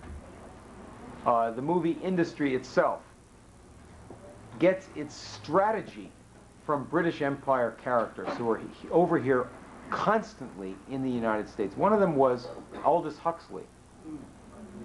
There are other think tank members and strategists who are involved constantly in the movies. What I would do more than that is call your attention to two facts. One of them is the financial structure of the film industry, where money to pay for movies comes from laundered drug money. And the entire drug money laundering apparatus in the world is British. It's entirely British controlled. The banking industry offshore, the coordinated gambling and dope money laundering is British control. We published a book about that. That's one aspect of Hollywood. The other aspect of it is, what do we see in our time, starting in the late 60s? We see a destruction of American culture, all right? We see a massive proliferation of drugs, and you hear people who are in this drug operation coming up with the excuse that there always were drugs, which simply avoids the fact of a massive increase in dope going into the community in our period of time. It just avoids the fact of it. What launched that was a project American agencies like the CIA participated in. American doctors like the Scottish Rite in Boston participated in, psychiatrists from that, American institutions. But this is a British project called MK Ultra. It's run by the British special operations executive that had been involved in this type of thing since World War II. Aldous Huxley, H.G. Wells was promoting this before they, a long time ago. But the point is that the British had the idea that American society was too much oriented to the power of reason and technology. They criticized the space program, they criticized our technological advancement, and they ran operation after operation to bring here a new form of culture, which we got in the 1960s and beyond that. And you have to, that is what Hollywood really is today. We would never have tolerated what you have on the screen today. Horror movies designed to make you insane with fear. Music promoted by Hollywood promoters, designed to make you insane, to make you a sadist, to make you some type of an animal. We would never have tolerated these things without the drug culture and without a whole series of British initiatives in the United States, one of which, of course, happened 1 month after Kennedy was assassinated, which is when Ed Sullivan brought the Beatles over here. Yes, sir. It's kind of in regards to this brother's question over here, but Yeah. we came in late, so I'm not sure I understood as far as the conspiracies about setting up these different organizations. You said that was not the Illuminati? That is not the result of the What we've been talking about, we went back to the case of the attack against President Clinton, the Whitewater affair, so-called, and showed that you have British newspapers and a newspaper company run by the top ranks of British society that's also heavily involved with Israel and Zionists. It's all completely run by the British for purposes of stopping the United States from having any kind of initiative in the world that would get rid of this British party's power. You can take this back to what they did to set up Israel and Palestine as a Jewish state in the first place, what British objective was for that. We also went into the background of the people involved in the Hebron massacre, and we showed these exactly the same people, that these are the same people that ran organized crime in America. And then if you have to understand this, you have to look back in the 19th century, the previous century to our own century, and you will see that throughout the world, there was two main forces fighting each other, the British Empire and the United States. And the United States had its sympathizers in other countries, like in Japan, for example. There were people in Japan who said, well, why don't we try to imitate what the U.S. did? Let's make a modern society. They actually had a revolution in Japan called the Meiji Restoration. How'd that start? And they wanted to modernize Japan. What happened is in the 1850s, America sent some ships over to Japan under Commodore Perry. And not the way the British would send ships. Now, this is the American system. They sent ships over there with a railroad, a telegraph set, and a lot of guns on it. Now, the British would send ships with guns on them, but not to give to the people. They'd send them there to shoot them, right? And so we sent a railroad, a telegraph, and guns. And we said, okay, these are what you will have if you get involved with Western technology. Now, you're going to need these because the British want to enslave you, and they're now bombing China to force them to have opium. We set up a treaty with Japan, and a guy came there as the first consul from the United States named Townsend Harris, right after that, to make this treaty. He was the inventor of City College of New York, very distinguished Christian man. Went over there, made a treaty with them. No opium to be imported into Japan. Why? What's the U.S. interest in that? We don't want Japan to be subverted to the British, then the British are going to, this evil empire is going to run the whole place over there. We want to have some allies. Therefore, we need free countries that are powerful. You got the idea? Is that the way George Bush thinks about the world? No. You can't have any free countries anywhere. They might get uppity. Who knows what? Under George Bush, what's the theory? Just 1 second now.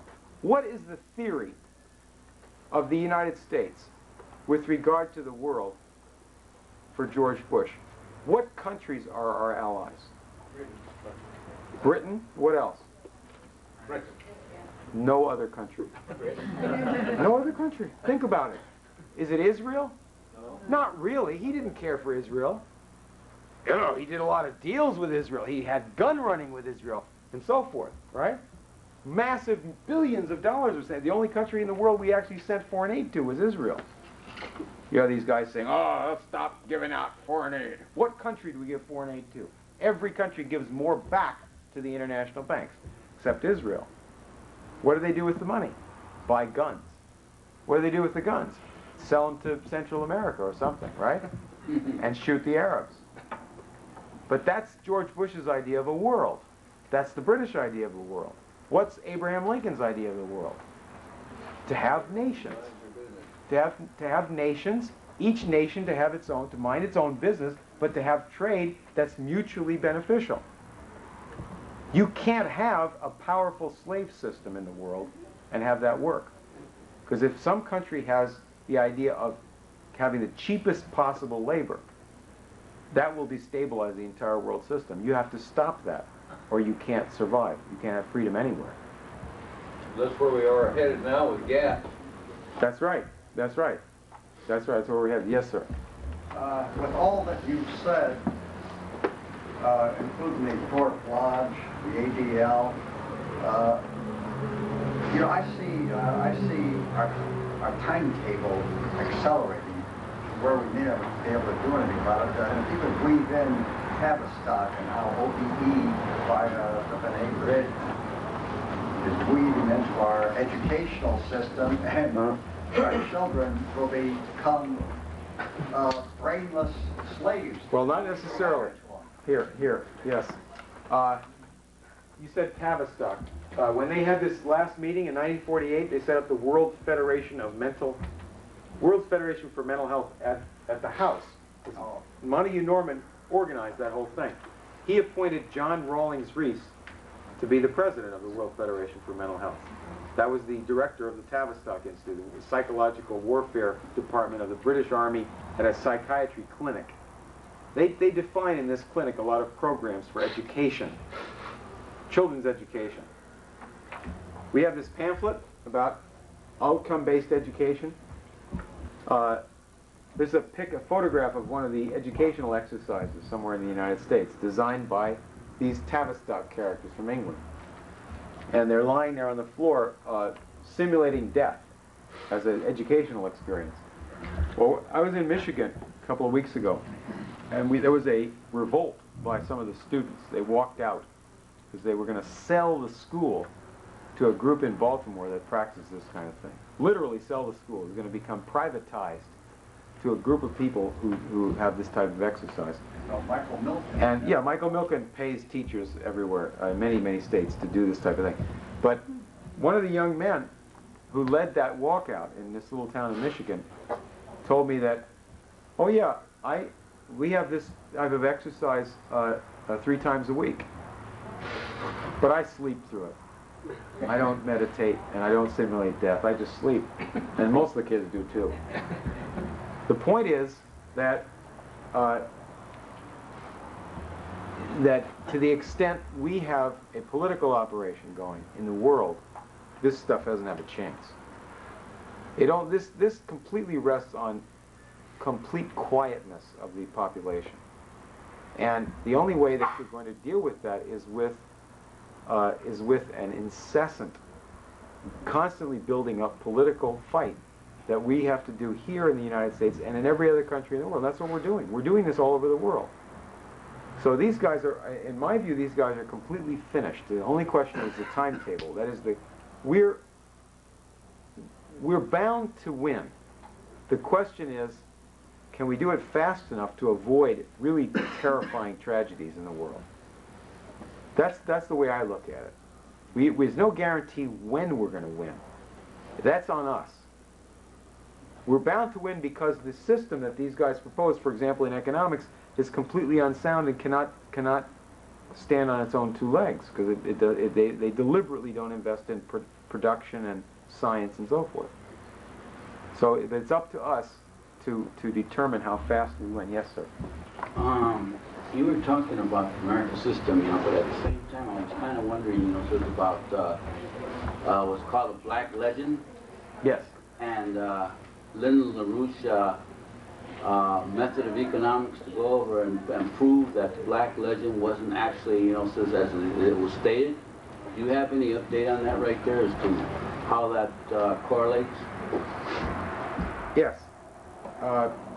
Say something on that. Black legend means, historically, it refers to the theory that the white Christian Spaniards, Catholic Spaniards, came to what is now Latin America and persecuted the Indians, dominated them, massacred them, claimed to be spreading the Christian religion when they were only trying to rip them off, and got rid of this wonderful indigenous Indian culture, which now is trying to fight its way back to freedom. That's the black legend. Now, the originators of this black legend are the British. They're, in a certain sense, it's a mirror image of exactly what they did everywhere they went. They massacred the natives. They tried to impose something on the natives. It wasn't ever Christianity. So there's another correlative, because in the black legend, they don't say that the Spaniards were really interested in spreading Christianity. They sort of leave that in a vague way. It's all slavery, destitution, and so forth. The heart of this is a very important thing. It's not a minor point, because this is something that people are terrified to discuss. Partly because there's a big anti-Catholic rap in the black community as well as the white community, right? The Masons spread this stuff. It goes right through the Masons. It comes from England. It goes through other channels. It goes through the Protestant church also. You are told when you go to school that you do not have the right, and you're told this by the media as well, that you don't have the right to compare one culture with another and say that one culture is better than another one. That's racist. Now that's an insane way of thinking. The way this applies to the black legend is to say that the Christian Spaniards who came into Latin America and intermarried with the Indians, forming a new so-called race of people. I don't go for this race thing. There's only one race of humans. Forming a new color or a new color scheme or whatever it is, right? That they got rid of this wonderful native culture. Well, there was in the Americas, in some parts of the Americas, at certain times, a relatively advanced culture. There were the Olmecs who had a calendar. There were other people who made accomplishments, none of which would be approved today by the British or by the environmentalists. They studied astronomy rather than astrology and so forth. They built cities. In some places, they fell to great depths of degradation. For example, the Plains Indians. If you would want your children to live in the degradation of the Plains Indians, forget about the white man's role in anything to do with them, who did not have settled agriculture but chased buffaloes off cliffs, who lived in a state of warfare. Not all Indians did, but some of them did up there. Much worse than the Plains Indians, the Aztecs in Mexico, who practiced satanic, not just rituals, but sadistic satanic acts, and were the scourge of neighboring peoples, including peoples that had had a higher culture and had invented technologies and cities which the Aztecs took over and did not invent themselves, and are given credit by a bunch of anthropologists who hate all dark-skinned people anyway. Now, if you were not to say that the European culture, European Christian culture, that came into Mexico was better than the Aztecs, that brought in churches, that brought in music. You ever hear a mass written by a Mexican composer in the 1700s? You should, they're beautiful. Did you ever see some of the churches they built? They're beautiful. Do you know that Mexico outlawed slavery? Spanish Mexico, not Aztec Mexico. Aztec Mexico is based on slavery. Spanish Mexico, Christian Mexico, Catholic Mexico outlawed slavery. Right? What's that? What year, when? As soon as they had an independent country, 1811. So, now, are we not able to compare the Christian culture to the Aztec? I think we should. How can you prove that that's the right thing to do, that's moral and not racist? Let's compare make a few other cultural comparisons, which are by your politically correct school teacher or media says you're not allowed to. Let's compare the culture of the United States of 1994 to the culture of the United States in 1963. We're a lot worse than we were. We don't know as much. We're not as moral in almost every sense of the word. Life is cheaper. We don't believe in preserving human life. We have mass abortions. We have mass pornography. We have mass drugs. We have mass homosexuality. We believe in killing grandma, and half the population agrees in this now, right? Euthanasia. We don't know as much. We don't know as much science, foreign languages, and on, right? So the culture has declined. I think we can reverse that. But you've got to be able to compare what we were in the era of the Kennedy space program and the Martin Luther King civil rights movement, which uplifted our country and was an example from past times also. We had things similar to that. So our culture is worse today than it was in '63. Let's take Germany. Compare Germany 1943 to Germany 1798. Aren't you allowed to make that comparison between one culture and the other? It'd be pretty stupid if you couldn't say that the culture of Hitler was worse than the culture of Beethoven. Same country, but different culture, right? Can you make a comparison and say one culture is more moral, is superior to another? You better, or else you've lost your whole power of judgment. What are you, insane? So the Black Legend is based on these British characters like Aldous Huxley, and also some people in the Catholic Church, like certain Jesuits and so forth, who have this idea of cultural relativism and ethics, medical ethics, like Georgetown University, where human life is cheap. Right? Yes. Well, the British Empire is the chief source of this philosophy in our time. Absolutely. And of this war against the Christian faith, which they call a war against the Catholic Church. Yeah. All right, here, let me ask you. Go ahead. Yes. Has Mr. Rabin criticized the ADL? I don't know that he's criticized the ADL by name. I know that there has been a big shakeup in American Jewish life in a very short time. There was a big crisis in the Zionist Organization of America. There was a big shakeup in the AIPAC, the what do you call it? The American Israel Political Action Committee, where they fired some of these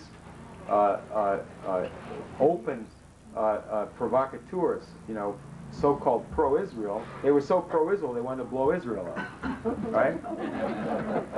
And the Israelis don't appreciate that. They have a country to run. That's the way they see it. And the interesting thing is that Perez and Rabin come from the same party, but they live in the real world. The real world is not based on evil. The real world is based on people going to work, producing a product, feeding their families, and trying to maintain some type of stability, right? If you don't do progress in science, if you don't do great philosophy in religion and science and so forth, if you don't make progress, you fall into a dark ages. So they got to the point where these crackpots are running all these dirty operations.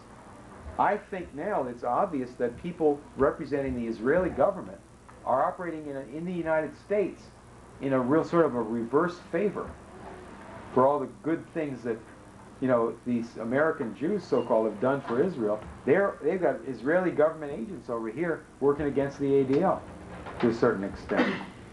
You had a guy down in Texas, the Jewish Federation of Houston, just a couple weeks ago, had a speaker from Germany who had been in the German resistance to Hitler. the White Rose Organization. He came to Houston to speak at the Jewish Federation, and he said that the idea that Germany is overrun with neo-Nazis is a lot of baloney. There's no such danger. And the idea was to try to counter this hysteria promoted by Meyer Kahane and the Anti-Defamation League for fundraising and other purposes, that everybody in the world who's not a Jew is a Nazi, particularly Christians, and that Christianity itself is the same thing as Nazism. They said, wait a minute, if you promote that, all you're going to get is Nazism. Yes, ma'am. What is the relationship between the Rothschilds and the Rockefellers owning all the banks and all of that, and FEMA and all of this? Is it all tied into to Britain too, or what? Well, you want to be specific about some of these famous names. Probably. That's what I'll respond to that. That the Rothschild family is not an ancient wealthy family. It became a powerful family in the really in the early 1800s. They set up a private intelligence operation in Europe, but they became very powerful, chiefly because they were, in a sense, the private brokers and bankers for the crown, for the British royal family. And in a sense, they made the British royal family a lot richer than they had been. And there was a sort of a mutual benefit operation. The Rothschilds in the 19th century were widely understood in the world as representing the British crown. Now today in America, you would see people, Spotlight magazine, for example, might identify the Rothschilds as representing, they might, I don't know, it depends how something is written, but they might identify the Rothschilds as representing the Jewish money power. They might say the same thing about the Warburg family, which is pretty interesting since the Max Warburg, the head of the bank, was also the vice president of Hitler's Reichsbank in the 1930s. So you'd have to come up with a real complicated conspiracy theory there, you know, as to why the Jews killed off the Jews, right? That's not the point. You have in the world, this British Empire, a great power.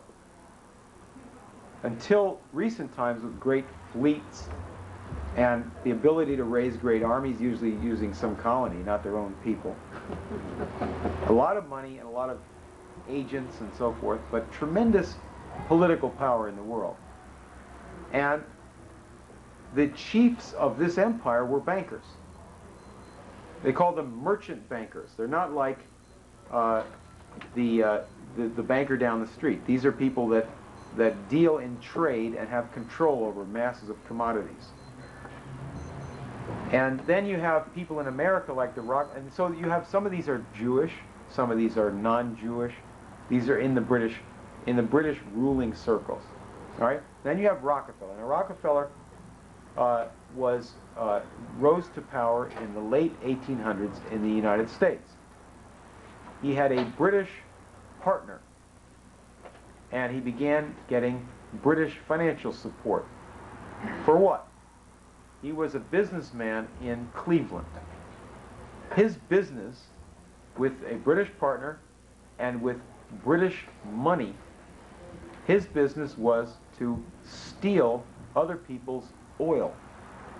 And he set up a refining business and a shipping business to channel other people's oil wells and their products into his control, his financial control. In the beginning, he never drilled an oil well. And he came to dominate the entire American oil business that had been originated by a bunch of industrial and Republican patriots in Pennsylvania who were scientific people and who wanted to do some good for the country. Rockefeller stole their industry from them with entirely British backing. And then the British faction on Wall Street said to John D. Rockefeller, people don't like what you're doing. They think you're a thief. What you need to do is have a foundation. that will do some good in the world and will look like it's doing some good, and you got to turn that over to some British people to run. Turn over all your money to these people, and that'll do some real good. And the Rockefeller Foundation then was a fund of money that ran the Rockefeller family. That's the way it really works, is that the money runs the family. The family devotes itself to the money that's passed down and to the projects of the family, but there's a fund that's operated by some of the members of the family and by some experts in finance and by some political experts and some dirty tricks experts and so forth. Each one of these families that gets to be like this in alliance with the British. Family funds. And all of these people have an idea about what they want to do in the world different from the American Revolution. They are opposed to the American Revolution. They're opposed to the concepts that are in the Declaration of Independence or the Constitution. And they're always allied with Britain. Like they wanted to have the U.S. go to war in World War I on the side of England against Germany. That type of thing. So in the case of Rothschild and Rockefeller, they come from different origins, but both of them are identified politically with the British Empire. Exactly, yes. How does the IMF run? I don't know. You know, we always keep talking about it, but I don't know how it's run, by whom or where, or how come. Well, right now it doesn't. That's the crucial thing. The crucial thing is that this thing has come up to a real dead end. The IMF was set up at the end of World War II as a way of, as part of a whole system, the Bretton Woods system, of having a coordinated world financial system under British control, or British and Wall Street control, but Britain controlling Wall Street. And it's come to the point where the IMF represents a lot of bankruptcy. It represents a lot of banks that have assets that are very bad, a lot of them paper assets, real estate assets and so forth, third world debts and so forth. They can't collect the money to make good on that because their whole philosophy has been speculative and not building up the power to produce. They've run into a dead end. What the IMF does in each country is to go to a national government on behalf, they represent all the big bankers, private bankers.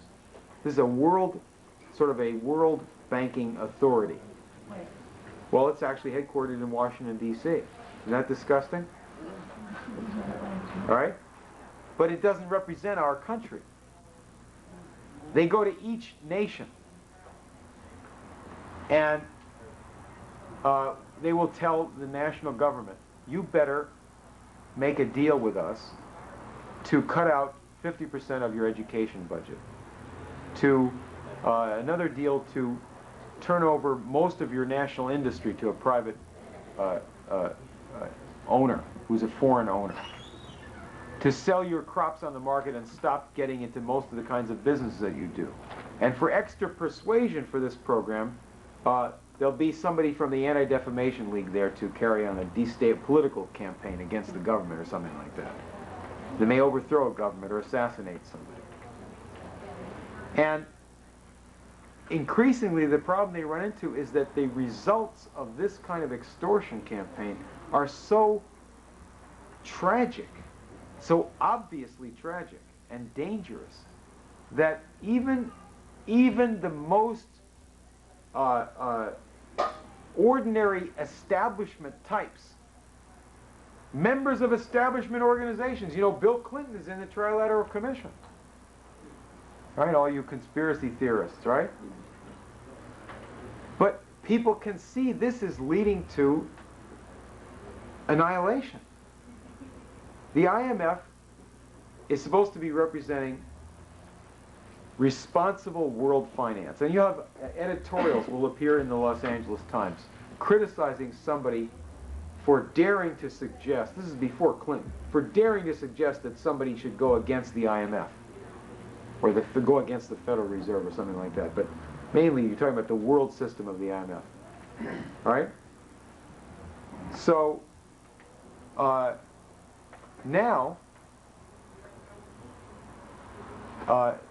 you have ordinary people seeing what they've done in Russia. Imagine the IMF going to Russia and telling them, you have to be poor. You have to be desperate. You have to sell half your country to gangsters, literally to gangsters. The IMF tells them that.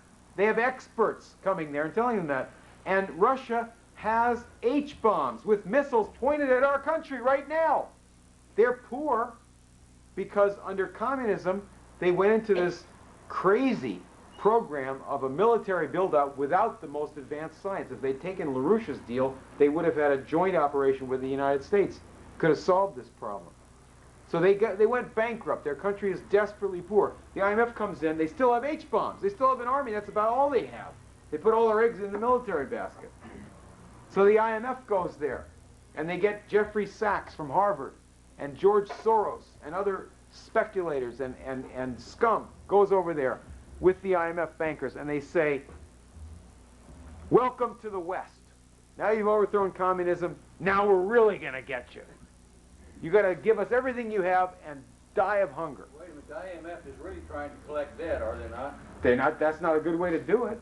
They're trying to, but they're not going to succeed that way. That's their only reason for being there. Not really. I don't think that. Well, that's a format.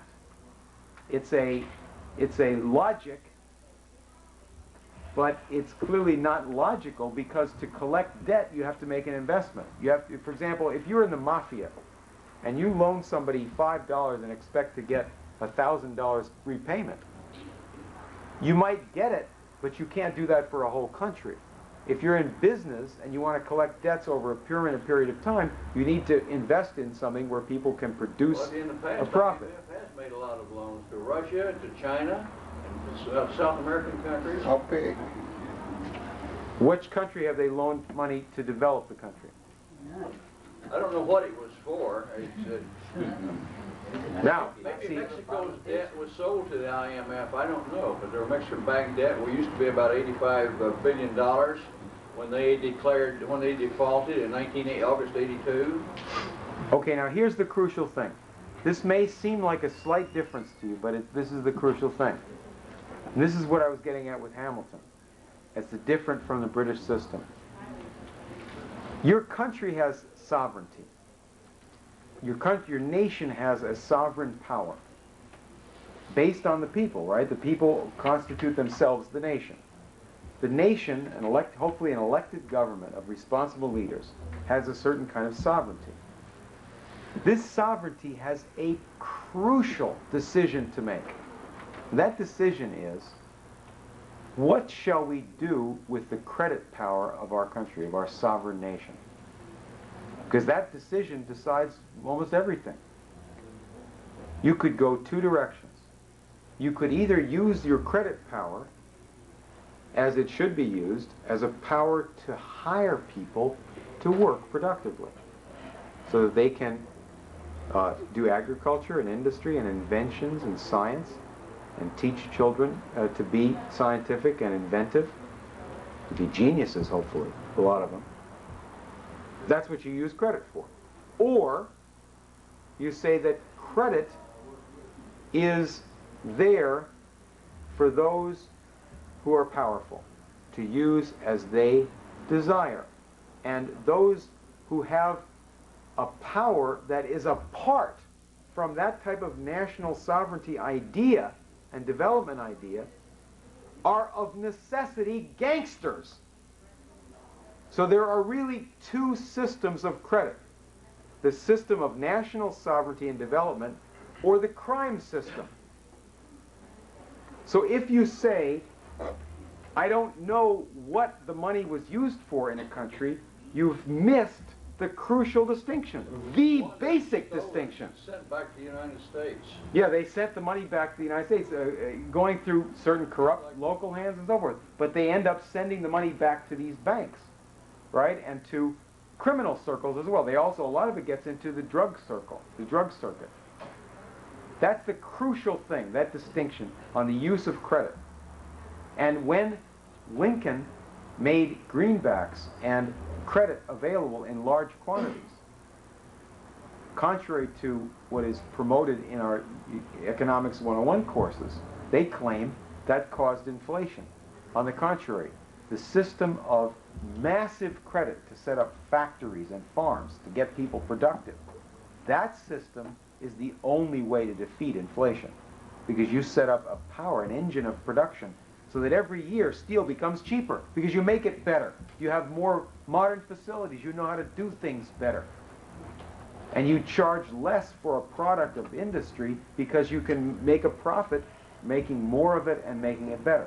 That's how you beat inflation, is by more brains. You don't beat inflation by stopping people from having credit. In the back? Yes.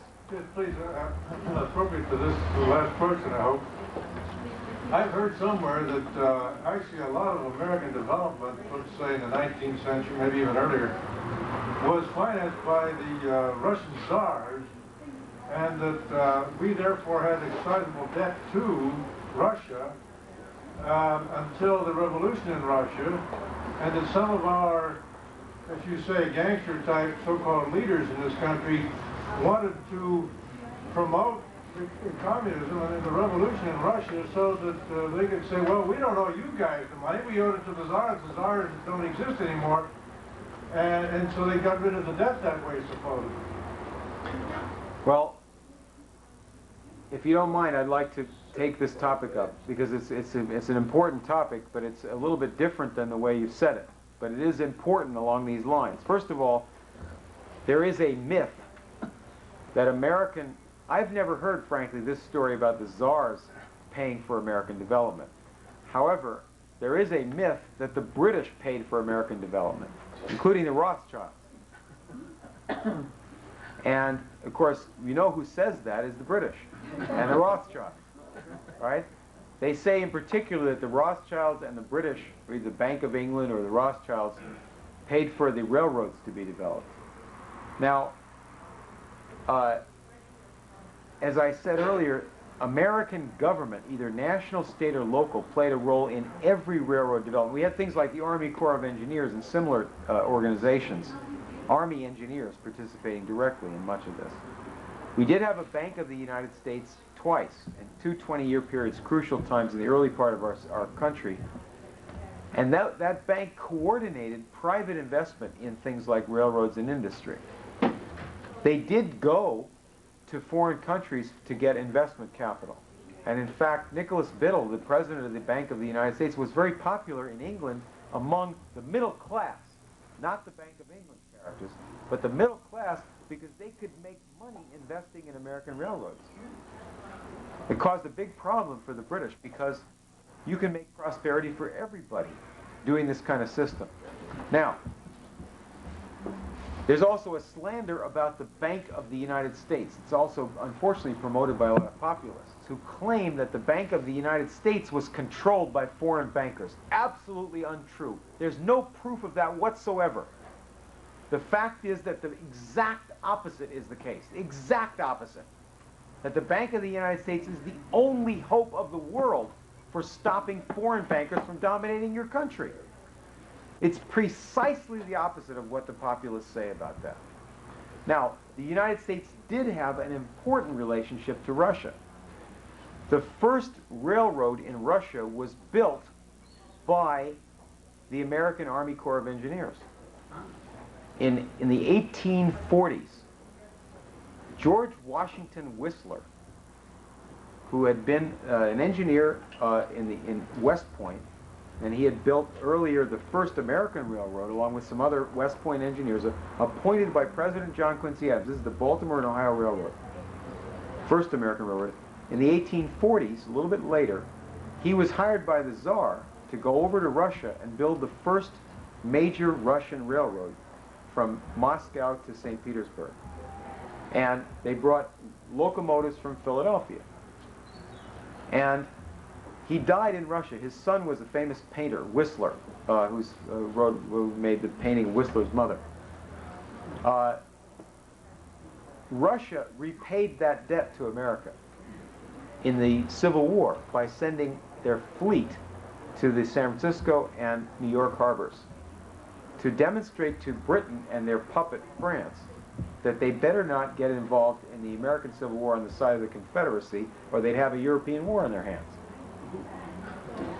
America repaid that debt to the Russians by having the guy who built the Union Pacific Railroad, Grenville Dodge, Abraham Lincoln's chief engineer, go over to Russia in the 1890s and be the consultant on building the Trans-Siberian Railroad,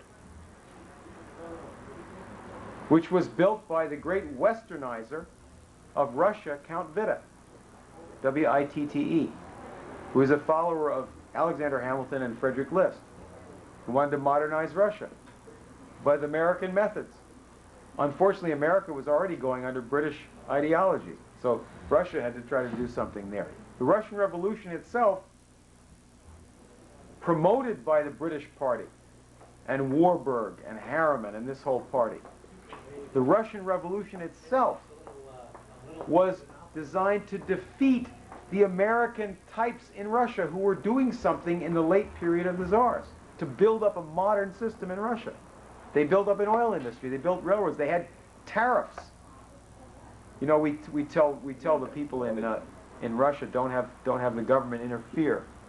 We tell them that now. Do what we say, not what we did, to build up our country. But that's how Russia got built up itself before the communists took over. Is they had tariffs, they had public development of railroads, they had public promotion of industry, public promotion of science by science academies. Not communist and not totalitarian.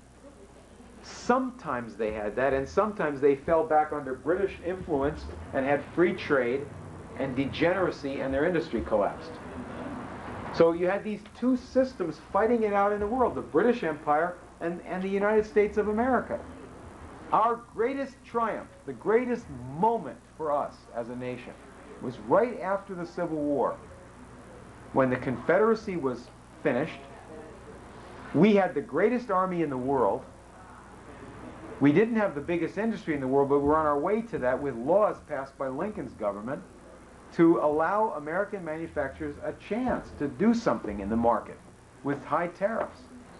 Cheap credit was available. Public colleges were out there. Private ownership of land by the millions of farms and so forth. At that moment, the world was looking at this spectacle of America as a free country that had finally done in law what its declaration had said about all men are created equal, because we'd abolished slavery. And then you look at the end of the century, only 35 years later, and we fell backwards. We put into effect Jim Crow laws to take back voting rights that had been won in the Civil War. And we were going under British influence in industry and science and technology. Yeah, we made some progress in the 20th century, but actually most of your inventions that we've had in American history are from the 19th century, are from that period. The electric industry, the electric light, motors, and everything to do with this modern society, with the exception of nuclear energy and spaceflight, is all from the 19th century. And if we keep letting the British run our system, we'll never have nuclear energy or spaceflight in the atom. Wouldn't it be illogical for the British to promote the Bolshevik Revolution, because that way they would lose an ally in the war against Germany? I can see why they would, talk about the Russian Revolution, the British supporting it. Once the communists came to power in Russia, they backed out of the war against Germany, and that freed up more German troops in the Eastern Front to fight against the British, to fight against the British and the French. Yeah, but it doesn't work that way. What you have a movement. What's the war about? Why have a war?